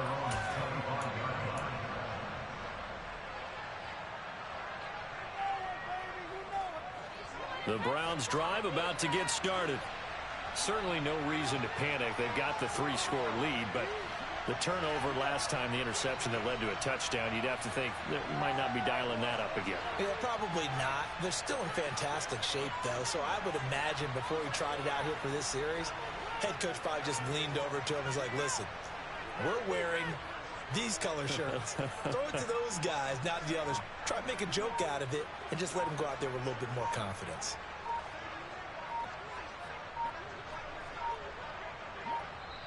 Now the Browns will use the first of their 3 timeouts. That'll leave them with 2 remaining. We'll be back after this.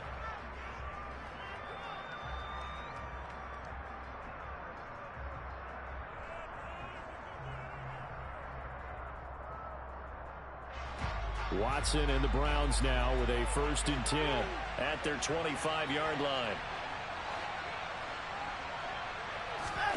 Trying to shake off the interception from the last drive. He'll look to throw. That's out to Chubb, complete. And he's taken down, but able to slip across the 35. Right off the bat, it's a 1st down to start the drive, 12 yards. The passing game continues to be their friend. Even with a stable lead here in the 4th, Charles, they're going back to that well. Yeah, with their overall philosophy, you know that they trust their quarterback. He's been able to throw it well. They continue to throw these safe passes. Who can blame them? Line of scrimmage, the 37 on 1st and 10. Off of play action, it's Watson. And this will be incomplete. Well, 4th quarter with a 3-score lead here, Charles, but they're still going back to the air and looking for more points. Well, with this game well in hand, it's an opportunity for the guys to come off the bench and get a chance to play.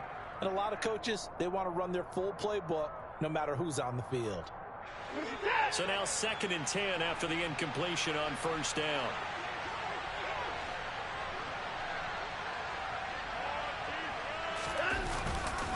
A give running right is Chubb. And this winds up a pickup of 2, maybe 2.5 to about the 39. That's it. That's what you want. Straight ahead positive gain. Just keep that clock ticking. Now the Browns signal for the 2nd of their timeouts. That's going to leave them with just 1 remaining here in this 4th quarter.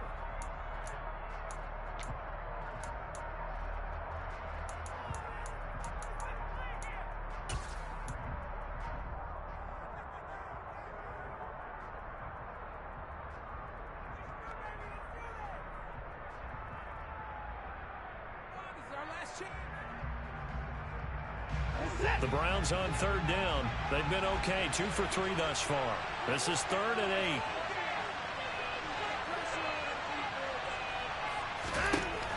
8. Here's Watson. And the Dolphins rush gets home. Down he goes. The corner blitz gets there as he goes down for a loss of 7. We've seen him escape similar situations earlier in the game and get away for pretty good yardage. At that time, they get him down. Yeah, they've had enough evidence that he can get away and run for good yardage, haven't they?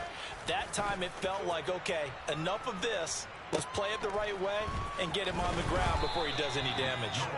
That'll be a 43-yard punt, just a single yard on the return. And it'll be Dolphin football.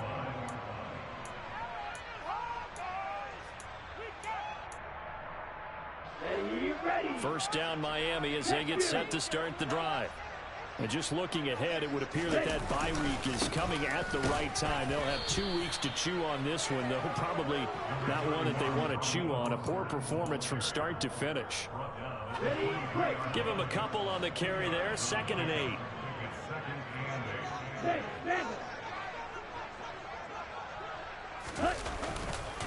Again, they'll run it with Mostert. Takes this to the 27. Give him 4 yards. If you're a football guy, that's a pretty run because everyone is in sync right there. Obviously, the guy carrying the ball, but how about the people up front? Leverage, athleticism, they created some nice space for him.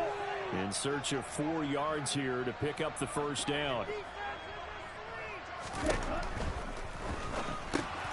That's complete to his tight end, Mike Gesicki. And he's got room. And he'll be out of bounds just shy of the 40. Too far downfield, something those linemen have to watch out for, and that time it costs them.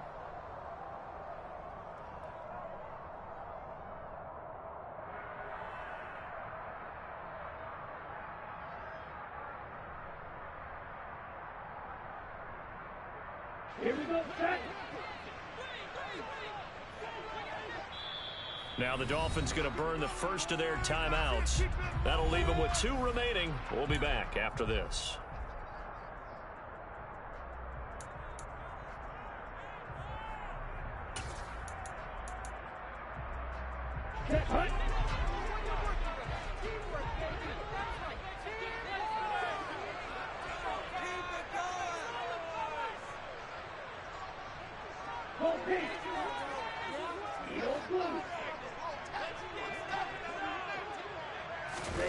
Now a play fake. Here's Tagovailoa. And going deep for Hill. And that's caught inside the 35. And he steps out of bounds, but not before he gets inside the 35. It's a big play there for Miami. 45 yards. So the big play changes the complexion of things. Here's 1st and 10 just outside the 30. And a good-looking run there as he'll take this inside the 20 and down to the 18-yard line. 154 yards rushing for him now as he has been tremendous all day long. And he continues to pile up the yardage. That puts him over $150 now. And this defense has really had its problems trying to keep him contained. On 1st down, they go with Mostert again. And able to get him down, but he does reach the 5. Another nice gain, 13 yards that time, and another 1st down.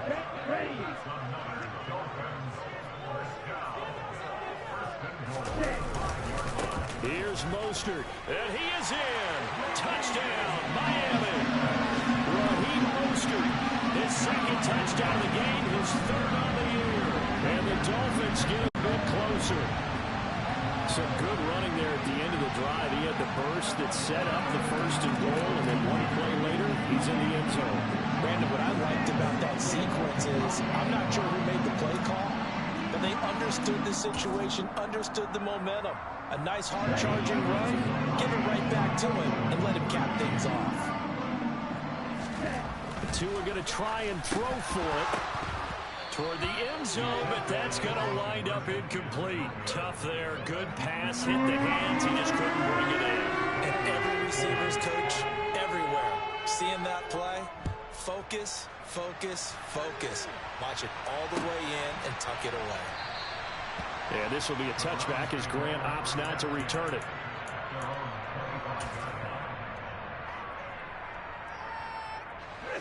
The Browns drive about to get started. And it would appear that the open week a week ago came just at the right time as they have dominated the proceedings here into this 4th quarter. The first play of the drive there is incomplete. They are certainly not letting up on the pressure in this one, and oftentimes you hear this expression, all gas, no break from defenses. But in this case, it's the offense still throwing the football up big in the 4th quarter. An incomplete pass leads to 2nd and 10 from the 25. Now Watson. And that's going to be caught by Peoples-Jones. And he will lose yardage and be backed up to the 24. It'll go as a loss of a yard, so now they deal with 3rd and 11. Heck of a play there to get to him quickly and get him down for a loss. I think they did a really nice job getting ready for this game, scouting, watching film, and understanding defensively what the play design was. So the Browns in possession of the football here as we get you reset. They've got a 3rd down now as they look for one more 1st down to help salt this one away.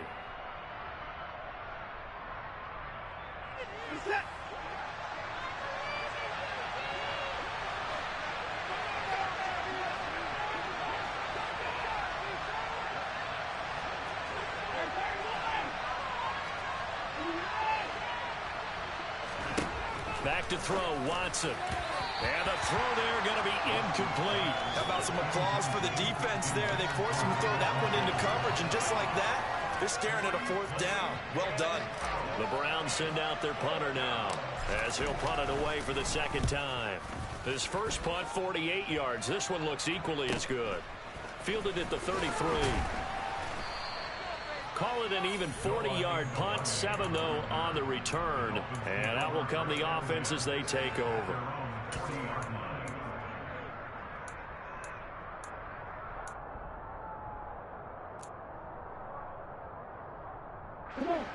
The Dolphins at the line ready for their next drive.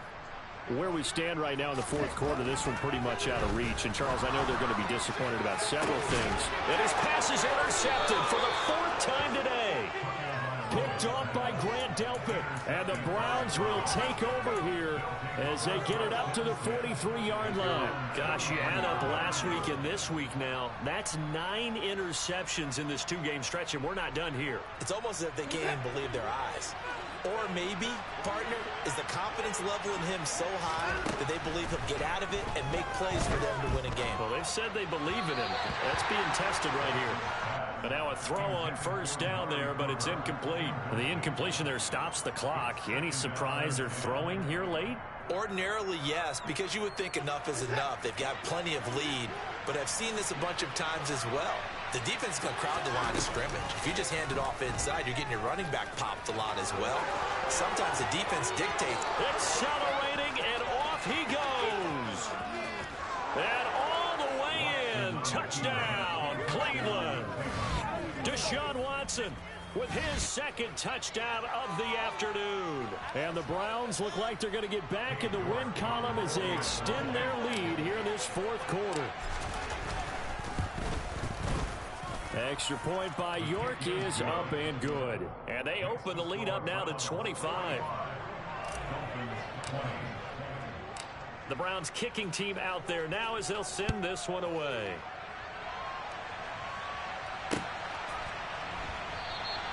Igbenogany elects not to return, and the football will come out to the 25-yard line.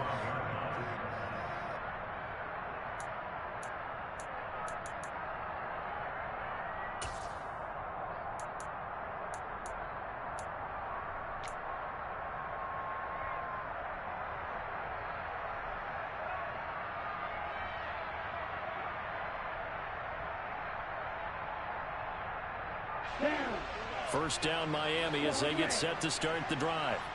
Well, we said it at halftime that they would need a nearly perfect second half to erase that deficit that they were facing, CD. But unfortunately, the second half has pretty much been a carbon copy of the first. Yeah, that early lead was almost insurmountable the way the opponent was playing. And, partner, they do have some good news, though. This one is getting close to being over, and they can try and hit the reset button starting tomorrow. That's coverage you'd expect to see in a tie game late. Not in a lopsided game like this. They are not letting up.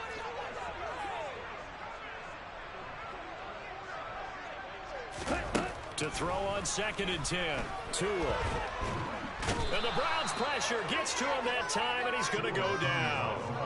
That time, multiple defenders getting pressure, and it's a loss of 6. Now Charles dealing with a 3rd and long. They'll have to try to go back to the air again, and this time avoid the sack. Certainly hard to try to establish momentum when all you're doing is going backwards, not protecting the passer, and he gets dumped on his backside. That's caught. Waddle on the left side. And he's not going to sniff the first down here. He stopped at the 25. Yeah, that's good for a gain of 6. And that's going to make it 4th down. You got the big lead defensively. Willing to give him that underneath stuff, right? And this is why you work on your tackling. Tackle them after the catch, inbounds, keep the clock running. Just go ahead and bleed the game out that way. Hey, move. Wait. One final try for Tagovailoa. He's going to let it fly. And now here is another interception. Picked up by Denzel Ward. And the Browns come up with a late turnover, but it will probably only matter to the statisticians as this ball game is now officially over. Charles, a lot of happy faces heading into the tunnel as this one ends, and understandably so. Not only did they get the win, but boy, their offense was on fire in this ball game. And, partner, I have no idea what the top speed is on one of those high-end sports cars. What's the top gear you can get into? This offense, they certainly were there in this one, huh? Everything clicking for them in this contest, the kind of performance that they're going to cherish. So for the Browns, it's an important win for their postseason hopes as they at least get back to 4-5. And they'll get another road test next week as they head to Buffalo to take on the Bills. Meanwhile, for Miami, it was a game they really needed as they drop back to 4-6. And they'll get a late bye next week, which might be coming at the right time. And they'll be back in action in Week 12.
Play with him so he won't cry. He likes to play cards. You know, maybe I'm about to get my bottle. what are you doing? Getting the remote. The remote is on the floor. But getting the remote is more important than getting the crying son a bottle?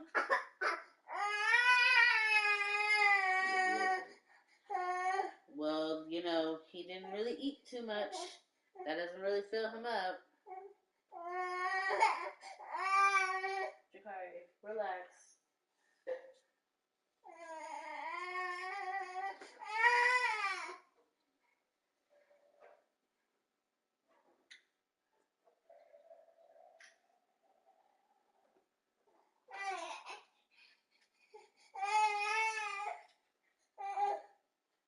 Come here.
Seems like that was the problem with me.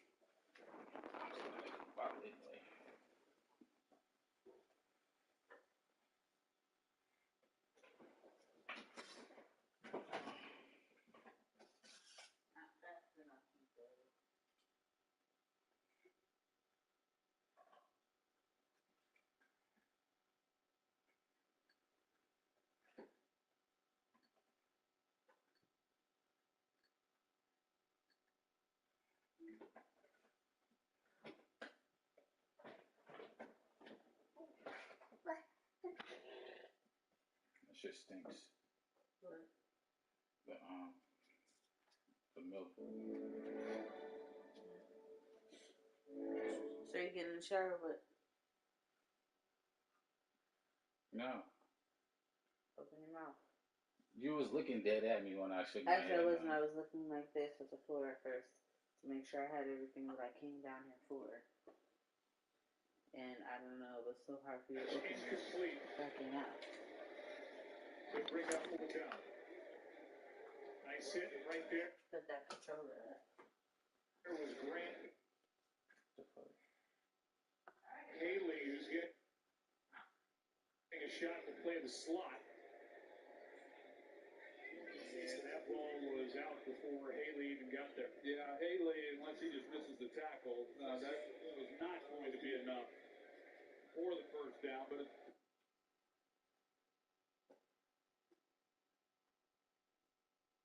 it would have left Kyle Shanahan with a decision to make.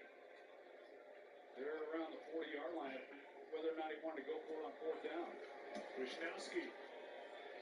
Hand over and punt. Powell stays away, and this ball hit one of the 49ers and then bounced into the end zone. And they're calling a touchback. That was George Odom downfield. And so Stafford was limping a bit earlier last time he came off. Back to work. Down 7-3.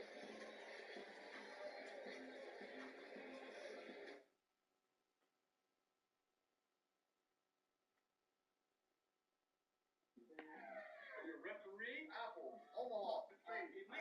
Pylon. Interception. How many words? Break it into words. Oh, I know what to do it. Helmet catch. Stop guessing the helmet catch. Is it the Caesars Sportsman app with Caesars rewards? The more you play, the more stuff you earn, and they have fast payouts because Caesar is the man? Yes! Is that a thing? How is that even possible? Nice job, Chris. It's 27 words. Worst clues ever. Pretty obvious. Possible. Who was my favorite, Archie? What if you were a global bank who wanted to supercharge your audit system? So you tap IBM to unsilo your data and start crunching a year's worth of transactions against thousands of compliance controls with the help of AI. Now you're making smarter decisions faster, operating costs are lower, and everything from your auditors to your bankers feels like $1,000,000. Let's create smarter ways of putting your data to work. IBM, let's create. At Chipotle, our garlic guajillo recipe brings a whole new dimension to steak. Our most tender cuts, hand-seasoned and grilled fresh, mixed with garlic and guajillo peppers, finished with fresh lime and cilantro. All new garlic guajillo steak. It's a whole new dimension of flavor. Have you seen my new phone yet? It's like I would never switch to Samsung. I love my phone. What? What was it? You see, I love my phone. I would never switch to Samsung.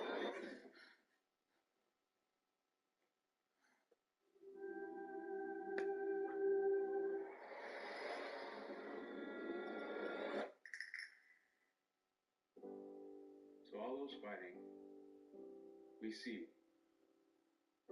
a future where no one fights alone.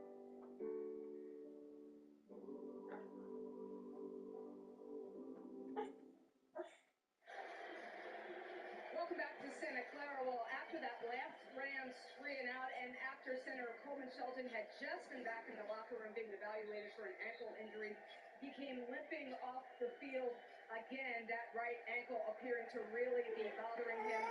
Shelton is now back in the locker room again, and he has been ruled out for the rest of the season. Yeah, thanks, Lisa. So now Maloney takes over at center.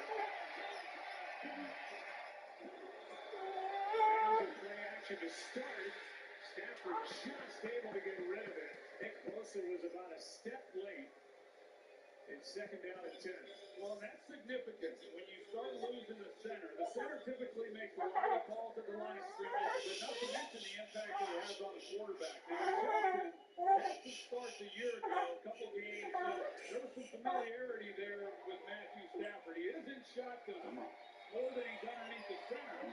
But to put someone else in there, that can be disruptive, not just for the quarterback, but the communication along that offensive line. Blitz coming in a handoff to Henderson, and that gets maybe one as Fred Warner made the stop.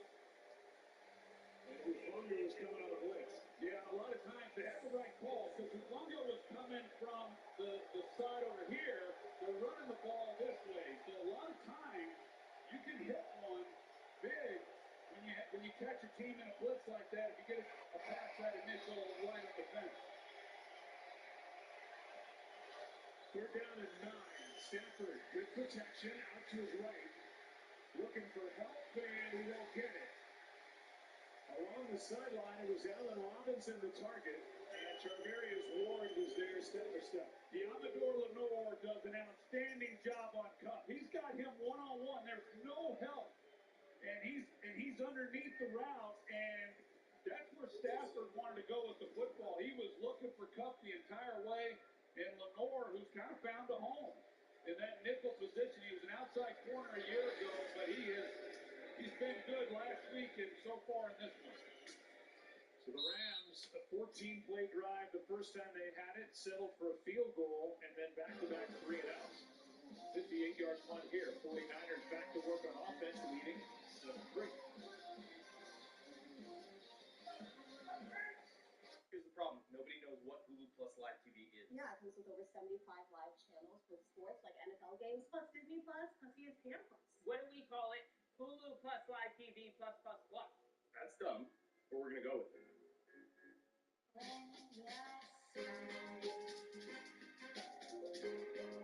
With 20 made-to-order griddle combos, there's a perfect plate for everyone.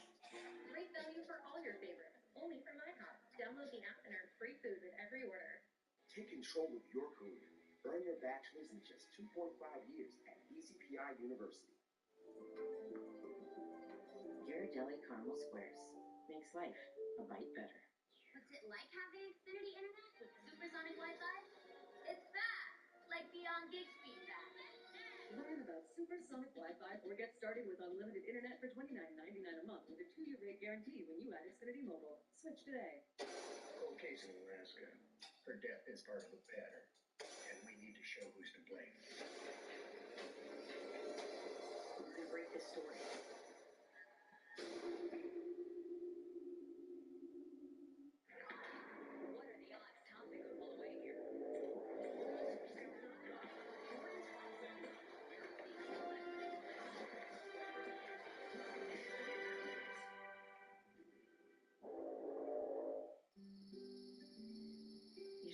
Choose between moments like this and putting nutritious food on the table. That's why we're always right down the street.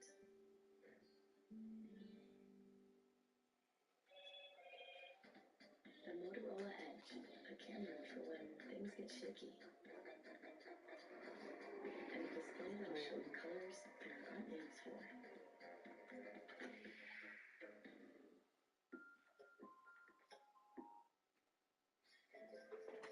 Well, as you know, a powerful and deadly hurricane decimated parts of Florida last week, and residents now face the daunting task of rebuilding as they begin to return to their communities. Help support those affected by Hurricane Ian and visit www.redcross.org/NFL. As we welcome you back as the 49ers have the football with the ball sitting at their own 22. Leading 7-3.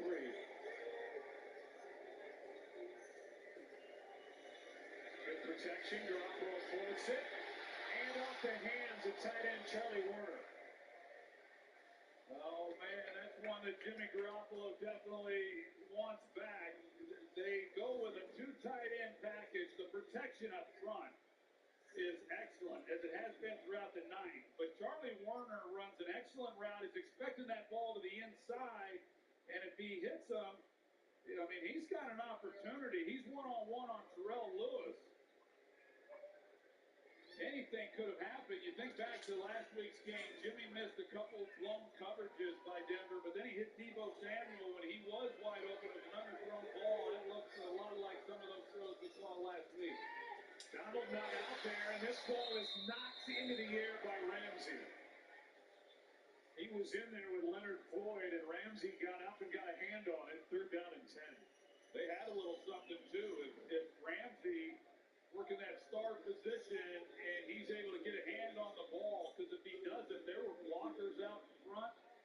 And Ray McLeod, no telling what he might have been able to do with the ball. A couple now missed opportunities on back-to-back plays.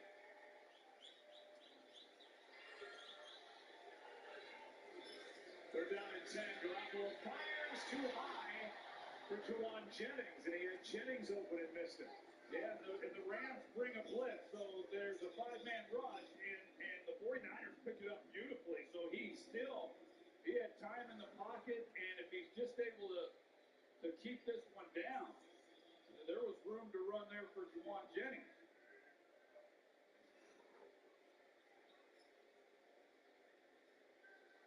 Read out with 3 straight incompletions from Garoppolo. The punt by Wisnowski.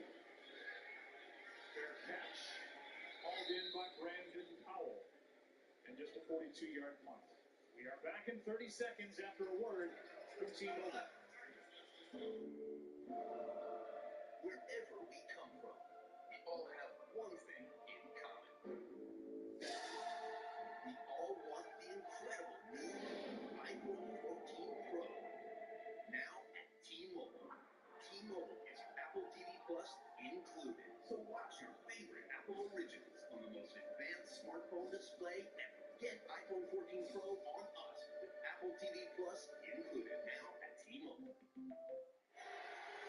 So now with this reshuffled offensive line, Rams start with the ball at their 35, down 7-3. Maloney in at center. Stafford rolls out to his left. It's Higby, who gets hit immediately by Mosley. What a nice play on 1st down, a gain of 7. Well, you look at this game and the 49ers and what they've done. They, coming into this game, not a big blitzing team. They blitzed the 3rd least in the NFL, but tonight, on drop back passes, they blitzed them on 6 of 12.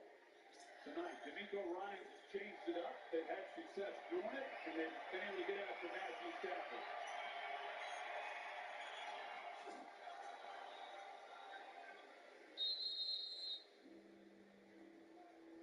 Stafford ends up on top of the football, goes forward to bring up 3rd down as he gets just 2. It's a long way to go. There's no one over the center, but that's about the longest I've ever seen someone trying to run the quarterback sneak to pick up. Yeah. Especially the guy who came off the field last series with a bum ankle. Brings it 3rd down to 1. And movement with Gibbons. And this is going to give the Rams a 1st down by penalty. Encroachment. Number 90. Defense. 5-yard penalty. Results in a 1st down. And he's right over the ball. Sometimes those are the ones you get because you can use voice inflection, although it looked like he was just going off of the center foot dropping his head because I didn't see Stafford bark out in cadence. So, yeah, not good. That's the first San Francisco penalty of the game. I want to see it practice. Those defensive line coaches with a football tied to a pole. You know, that comes in handy. Here's Akers. Over the right side, a nice gain on 1st down. Picking up with 6. Akers had that fumble last week and had the big one in last week's playoff or last year's playoff. But Sean McVay was a Fred after the Week 1 game against Buffalo on how he was running the football, but very happy with how he's done. Obviously wants him to protect the ball, but as far as seeing the hole and hitting it, it's been much better.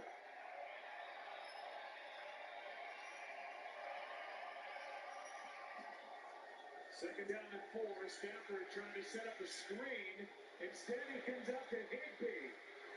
His 5th catch and a first down. Looked like they were trying to set something up to Akers, but he comes out to the tight end and picks up 7. But I think this is the first snap tonight of anything other than 3 wide receivers. So they go 2 tight end, and then they're able to run the screen play, take advantage of that pass rush by the 49ers, get the ball in the hands of Higby, and picks up a nice gain. Rams, of course, over the years with McVay, run more 3 wide receiver than any other team in the league. This year, 87%, and before that snap, that's all they had run in this game with 3 wide receivers. Stafford keeps, throws, Cup on the sideline, got it. Both feet down and out of bounds with 18 yards. This is so good by Cooper Kupp, and the acceleration right there, that's where you get him beat. You've got Mosley there at corner, but as soon as you threaten down the field vertically, the hips turn, and you win every time. And that's when you know you're a good wide receiver. When you can beat leverage with your ability to run a route, you're doing some really good things. And, of course, Kupp's been doing some really good things for a long time. Then do a toe drag like you're getting out of badminton. Hand off to Powell. And a nice play drawn up by Sean McVay. Brandon Powell, his 3rd rushing play of the season. This one gets 11. Yeah, Brandon Powell, I called him Ben earlier. My apologies to him and his family, but pretty good design there. Not a real big guy, not overly fast. He's got great quickness. And I've asked Sean about him. He hasn't played a whole lot over the last few games, but wanted to get him more involved. And again, he's like sporadic, just a guy you can do a lot of different things with. First and goal just inside the 10. Cup, one-on-one tackle made by Mosley. Good play. Really good play. Not easy to do. Be able to tackle Cooper Kupp in the open field. He's trying to spin out of this back to the sidelines. Good move by Kupp. But you mentioned it on that opening drive by the Rams. Yeah, they moved it, but then they had to settle for 3. So here they are once again. And, this is ultimately, when you look back on these games, who won, who lost, a lot of that is obviously decided down here in the red zone.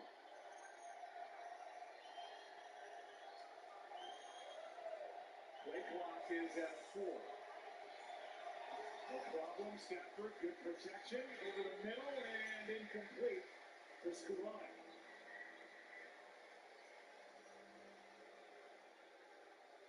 Dangerous throw over the middle and a little too far for Skoranek. Well, Cooper Kupp is going to draw attention. They're going to play inside out on him, but then he breaks out, and they're waiting on him to break in. They're going to drop it. So a good read by Stafford, just not able to connect then and make the catch. Now 3rd and goal.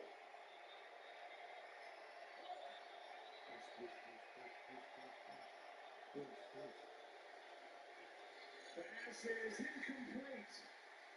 We cut the target. And it brings up 4th down, so stalling again inside the 20 of the Rams. You don't see this a lot. Kupp is actually, he singled up. Fred Warner is on him, and Stafford knew it. So he's immediately understanding the route. He's going to push it to the end zone and fully expected to have a touchdown on that throw. That Gay hit from 39, this one from 29. It's a 1-point game, and the former 5th-round pick by the Tampa Bay Buccaneers has made 38 straight from 45 yards and in. 7-6 first half in Santa Clara. Progressive. You want to protect the homes and autos of those who bundle. You must become a true master. Water damage. Fire damage. Wind damage. I'm not getting this metaphor. Protect the home! Ready? No. Are we just thinning your car? When you can take the ball from my hand, you will be ready.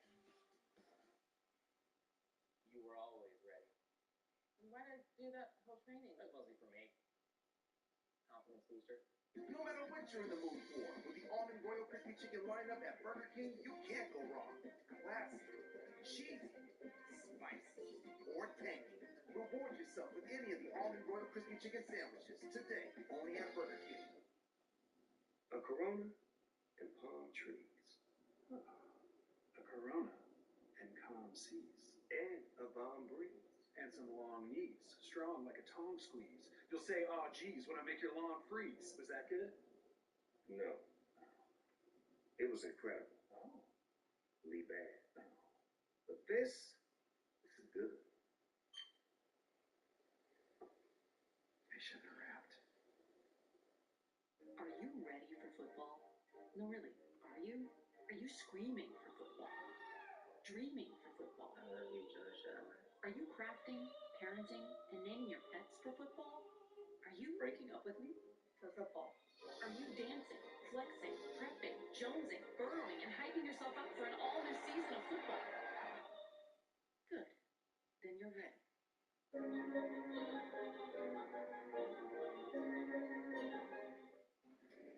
Week 5 kicks off with Thursday Night Football starting at 8:15 p.m. Eastern on Prime Video. Stream games live on your mobile phone with NFL Plus. Beautiful, sure. Views made from the stuff of dreams, but behind the scenery, it's serious business, innovation, industry, and full investment from the San Francisco fans in a franchise that brought glory to the Bay and will again. That is Tyler McNiven, the owner of Buck's Restaurant of Woodside. No relation.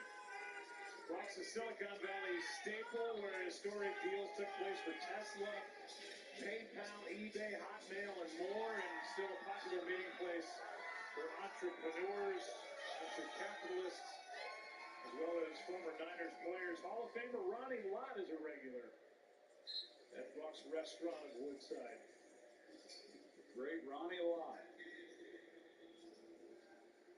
He's in the building tonight. Jerry Rice is in the building tonight. Did not see Ronnie.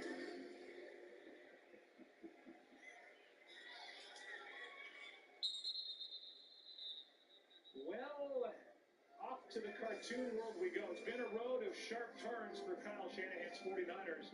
He went 10-22 in his first 2 seasons, been able to rank the trolley, earning a trip to Super Bowl 54. 6-10 season followed before returning to the NFC title game last season. Will there be more turns in their chase for the Lombardi trophy? Before Twitter goes crazy, we know that those trolley cars do not go down the Lombard Street. Yeah, so just put your phone back. Just stop right now. I can't believe they had a trolley on Lombard Street. Here's Ayuk, who's able to stay upright and fight his way for 4 as the rookie Darian Kendrick made the stop. Well, came into this game talking about how I felt that the 49ers would have to run the ball a minimum of 30 times in this game to give themselves a chance, and they're going to have to pick it up if that's going to be the case. They've only run it 6 times so far, and other than the big touchdown run by Jeff Wilson, they haven't had much success. Instead, they've elected to get the ball out quickly in the passing game with Jimmy Garoppolo, and that last series not so good, but otherwise pretty effective. Here's Wilson as the only touchdown of the night. 3rd down and short coming up. So these 3rd downs, mentioned it, they had hit their first 2, and now they've not converted their last 2. They're 2 for 4 here in the first half, but that's how you're able to accumulate those rushing attempts, is keeping possession of the ball, continue to pound them. When you do get the 3rd down, convert. Defense, of course, keeping the score down. That has been the way that the 49ers have won when they beat this team. Garoppolo's going to take off and dive for the first down.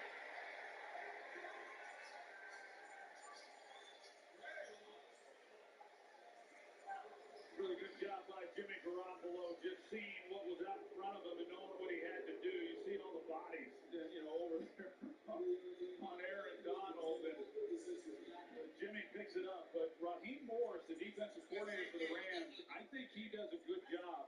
Obviously, Aaron Aaron Donald attracts a lot of attention, but he does some things within the scheme in order to give Aaron Donald an opportunity to have less people focused on him. Here's the toss to Wilson. Nice run on first down. So far for George Kittle, a three-time Pro Bowl tight end, he has no targets. And a guy who Jimmy G has targeted more in their time together here with the 49ers since 2017, but number 10 has not looked his way once. Yeah, a little surprising just because of the connection that they have, but I have to believe that's going to be changing here real soon. Of course, we're coming off the injury that he had back in the lineup last week. He's probably a little bit like Jimmy himself. He's shaking off some of the rust. Groin injury cost him the first 2 games. Here's a nice play made by Aaron Donald. No surprise as he brings down Wilson with just a gain of 1. And what we probably haven't talked enough about so far is the fact that they are without Elijah Mitchell, who went down just 6 carries in week 1. And what a terrific running back he is. And so there is a part of Kyle Shanahan. They brought up Tevin Coleman, a guy who's got a history with the 49ers and with Kyle Shanahan going back to Atlanta. But Kyle a little unsure just whether or not he really has the horses at the running back to play the style of football that he'd really like to be able to play right now. They're down in 3. Quick throw. What a catch. Samuel stays upright. Terrific catch and run. One-on-one with Ramsey. Can't bring him down. Samuel, highlight reel, touchdown. Oh my God. This nigga's ridiculous, bro. Look at this shit. Just wait. I'm gonna replay it. Oh, I heard my dad saying something about Debo when I came downstairs just now. That's me. Yeah. His actual name is Debo. No. It's That's what they call him. his first name Tyshawn. We can talk about him. That's the jersey I got. Oh, 19? Yeah. I don't even remember what number you had. 19. I need another one. Nice field goal. They needed 3 on 3rd down. They got 57. I thought you said they were going to show. They should. They're probably about to show it now. Yeah, look at this shit. If he throws this on the money lower, it might be an interception. Oh, wow. Instead, Ty can't get it at the quarter. Angle and tackle by Taylor Rapp. And then it continues. Here on the other end, I think I missed one right there by Jalen Ramsey. You're so annoying. You know, what should You're have so been annoying. at worst What was dude doing in the end? maybe a few more yards after this. On his team or Right the other team? The other team. Oh, right there? Yeah. He gets Oh, he was trying to stop him. well. So He was trying to stop him, Debo but it didn't Samuel, look not good. easy to get to the ground once he has the ball in his hands, but the rookie Kendrick went for it. And the 49ers Look at him drinking his cup. That would be hilarious. Oh, yeah. I'm sitting my yak. Yes, sir. You know what it is? That's Jerry Rice. In his hands and let him go. And he is so hard to bring to the ground. You didn't even give me a chance to even get it out of my mouth. I love everything about him. I love his toughness. I love his unselfishness. The things that he did last year and what he continues to do. And He just had a sign last year, he's too. my favorite player in the league. Yeah, right? For all the reasons that I just stated. I was about to say, that nigga is awful. Who he country on? 49er faithful. Longest play of the season for San Francisco. 57 yards and the longest allowed by the Rams defense. Powell gets knocked down at the 21. I think when you go back and look at Debo Samuel after that loss, 49ers had a 10-point lead in the 4th quarter on the road in the championship game at the Rams. They lost. And you see how emotional Debo Samuel was. I just think this guy gave everything he had. Everything he had, and they came so close to Super Bowl 56. You remember in that game, the punishment that he was taking and how much pain he was in throughout that game, and yet he wouldn't be denied. He just kept coming out and lining up and bringing it. He's fun to watch. It's a nice play, and after the tip, incomplete, no pick. As Kevin Gibbons got his hand on it, and Drake Greenlaw was inches away from the interception.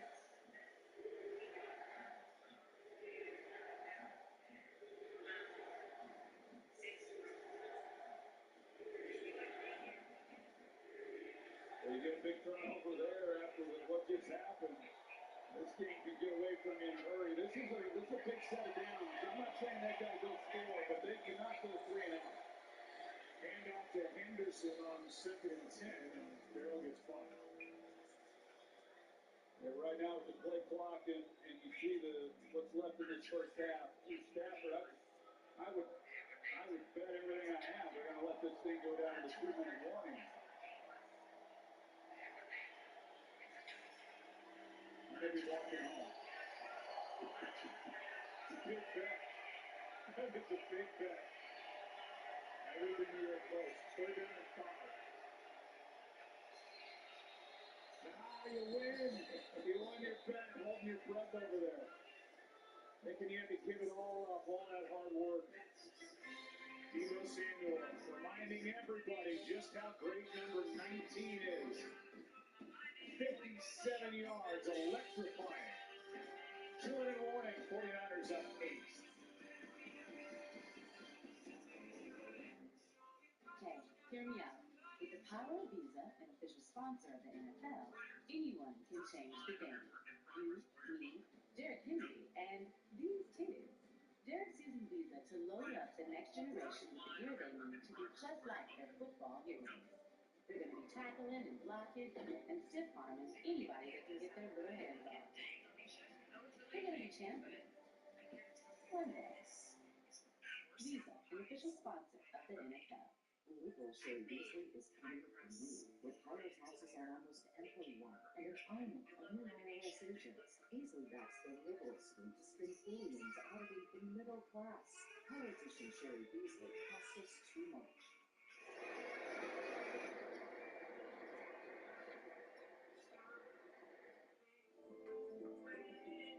Rare Deli Caramel Squares makes life a bite better. So you want to call the shots. If we could just get final approval on the primary market, we have the loudest voice in the room. Documents are currently with our legal team, and I look forward to working with you further on this project. If you see an opportunity, grab it.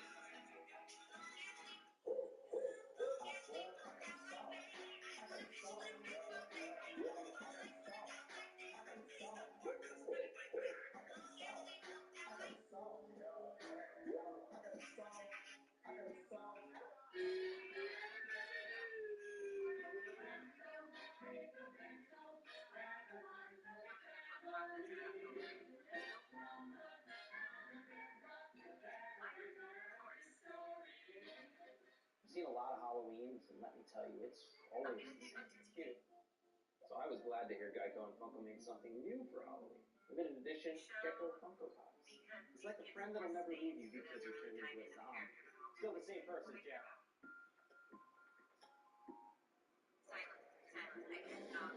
And coming up on the Allstate halftime, Chris Berman's fastest 3 minutes. Adam Schefter's insider update on Dak Prescott and Tua Tagovailoa.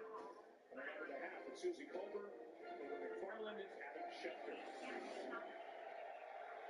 Cooper Rush, who we saw last Monday night in the Meadowlands, is on his first 4 starts in the NFL. 49ers have made 4 straight 3rd down stops, 3rd and 5. Quick setup and throw, and a nice catch for the first down. That's Cooper Kupp. Well, they had 2 guys, as you can imagine, on 3rd and medium that they're going to be playing 2 guys on Cooper Kupp, but just because of this chemistry that Stafford and he have, they're able to complete it anyway. Pass is caught. And it's Kupp again. I mean, they're not getting much out of Allen Robinson yet. It's been Cooper Kupp left, Cooper Kupp right. Cooper Kupp has been targeted 10 times here in this first half. And now, it's been the Cooper Kupp and Tyler Higbee show. I mean, no one else has really done a whole lot. Someone else needs to step up. Here's a sack for San Francisco. As the Leonard got involved, and Fred Warner was there as well. Loss of 11. Protection with his offensive line breaks down. Yeah, they run a game here, and then they bring Fred Warner. We've seen him now a few times, and when they have brought him, he's had success. I mean, just a jailbreak up front. This offensive line, they've gone through 2 left guards, 3 centers, and 4 right guards in 4 games. Stafford is Lenore off the edge. The Rams had the right idea. They brought Tyler Higbee to that side, and he's going to help pick it up. But he whipped. And here comes Lenore. And that, like I talked about, his role as a nickelback now, and he's good coming off the edge with the blitz. I mean, he found a position, and they found a player. But just an outstanding job. And the story here in this first half defensively for the 49ers is the blitz that D'Amico Ryan has dialed up. They have not shown to be much of a blitzing team because they're so good with that defensive front four. But today, he has brought them, and it has paid a lot of dividends for him. And what that defense has done in the early part of the season, just shut down work. Fan is on the field, so we'll have a bit of a stoppage, and now some of the Rams players get involved. And Bobby Wagner had enough. He just took the fan down. That fan. Meanwhile, let's talk about this offense for the Rams. Allen Robinson, they bring him in as a free agent. He was with the Bears the previous 4 years. They're looking for somebody to take the top off of the defense. They don't have it. They drafted Tutu Atwell, second round from Louisville last year. They had Deshaun Jackson there last year. Eventually, they get Odell Beckham, who was phenomenal, just tore his ACL in the Super Bowl. I think it would be a shock if he doesn't come back to this Rams team at some point. They loved him. They loved his leadership. But outside of Cooper Kupp and Higbee, as you said, nobody on the outside is doing anything for the Rams. Yeah, you're on it, Joe. And Van Jefferson is the guy they really miss. He's the deep threat. But Allen Robinson can do some things as well. And I agree with you. They've got a lot there for Odell Beckham Jr. They're just waiting for him to come occupied. Good play by Riley Dixon. McLeod on the return after the 31. 59-yard punt. Longest of the season for Dixon. The MLB playoffs start Friday with best of 3 wild card rounds. We'll have games on ESPN and ABC. The first of 4 Friday games start at 1 Eastern on ESPN. 2 o'clock game is on ABC. And the 4 and 8 are back on ESPN. So, fun time of year. The opening round of the playoffs on ABC and ESPN. Well, Joe, looking at this right now, 31 seconds. They need about 35, 36 yards roughly in there in order to have a 50-yard field goal attempt. They've got 1 timeout remaining. Here's McLeod. Ray is out to the 37, gain of 7. They has to keep the here's one got to get moving, and what Jim has done is he's making the receivers cross over, and that kills time when you do that. 2nd and 3. Quick throw to Samuel. Incomplete with Kendrick, the rookie, there to make the stop. They love Darion Kendrick. Even though he's getting the start because of injuries in the secondary, there's some of the organization that will stay there as the starting corner once everybody played quarterback in high school. He did it? He did. I was playing now. Corner. I seen him play in real life. He was that size in high school. What size is he? Nigga, probably like 6'1", 6'1". Yeah, he looked big as shit. Yeah, but they all look big on TV.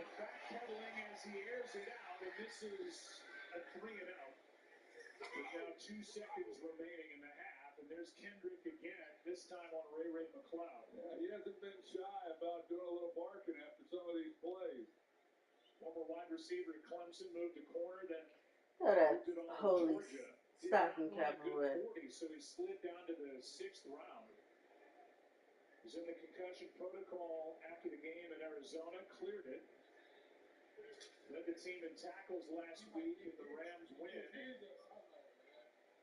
When you're playing opposite of Jalen Ramsey, you can expect to get a lot of targets.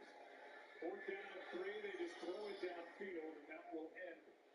Oh, you wanted that. Instead of punt, they just kill the rest of the clock. He did. No, dude on the side. What happens to you, Venezuela?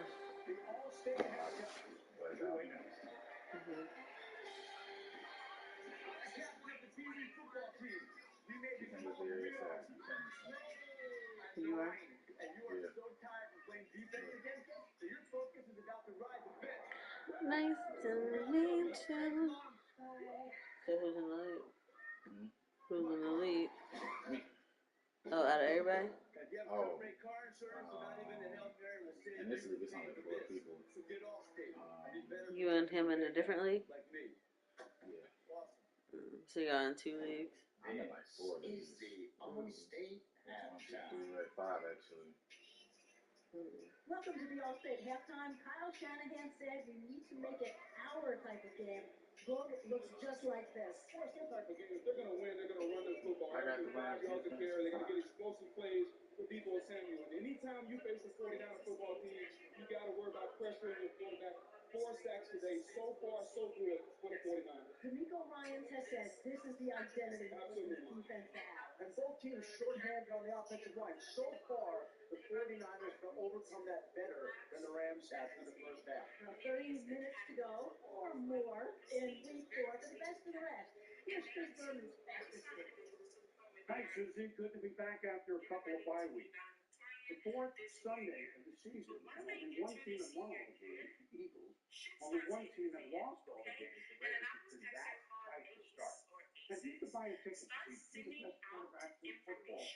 You wanted to buy one in Baltimore, despite the Raiders. Here we go with our fastest 3-minute Josh Allen. Bills visiting Lamar Jackson. Ravens. Bills down 20-3 late first half, but they come all the way back. Josh, juking, Giants. Tying the game at 4 minutes to go. Deep still tied. The Ravens gambling. Jordan Poyer makes the pick for the Bills. Buffalo kicks a field goal at the end. They're 3-1. 5 years ago, Doug Peterson, head coach, Super Bowl champion Eagles, back in town as head coach of the Jags. Jags score the first 2 touchdowns. Miles Sanders, Philly does the rest. They are 4-0. How about them Cowboys? Hosting the Commanders. Cooper Rush, ABCDEFG Lamb. Cooper 3-0 spelling down. 6 times the Bears and Giants played for the NFL championship through the decades. Sunday they were playing to go 3-1. Daniel Jones 2 touchdowns, reminiscent the old Yankee Stadium. Frank Gifford, Giants won the 56th title game. Gotta get this stuff in every now and then.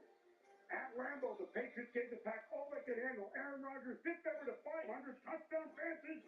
And in overtime, Mason Crosby still matches the winning field goal. Pack 3-1.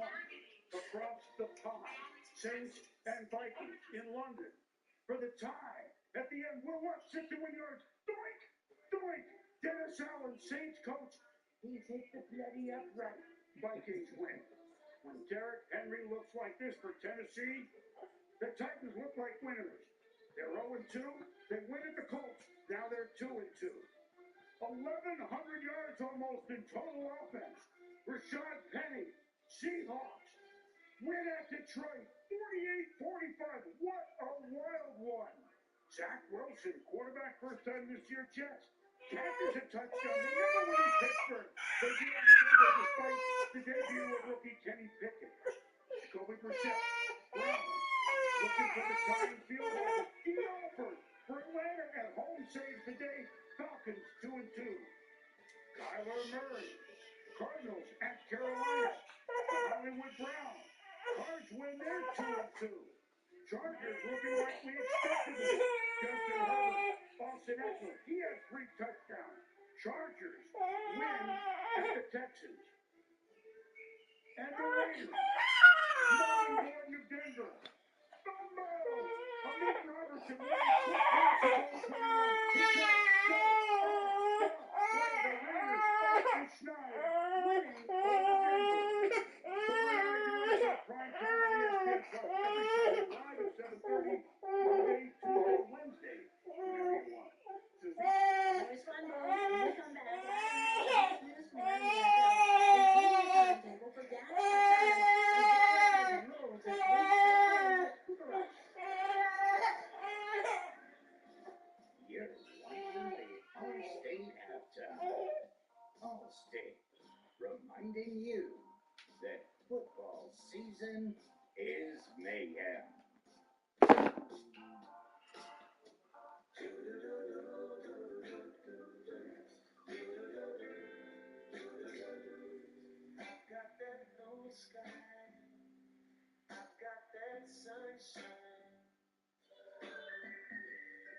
celebrating 50 years of Popeye's signature chicken with a deal you'll love. Now for just $6.99, takes 50 years of crunchy, juicy chicken we've been serving since 1972. Get the 5 piece while you can for just $6.99. With 7 seconds, maybe you have time for a quick out and then a Hail Mary. He'll throw it, and this drill ended. Or will it? He flips it back outside. Finds an opening. Oh, look out. He's got room. It's a foot race. Touchdown. A miracle. Unimaginable what has taken place. How did it happen? Welcome back to the All-State Halftime. At Levi Stadium, Jeff Wilson Jr. threw the huge hole in the Ram Stadium. 32 yards from the score. As the 19-14-6 at the half. Here's up to speed on Houston and the lead. Susie, devastating injury in Denver where the Broncos running back Javonte Williams tore his ACL and LCL. He's out for the year. Randy Gregory needs surgery there too. Tua Tagovailoa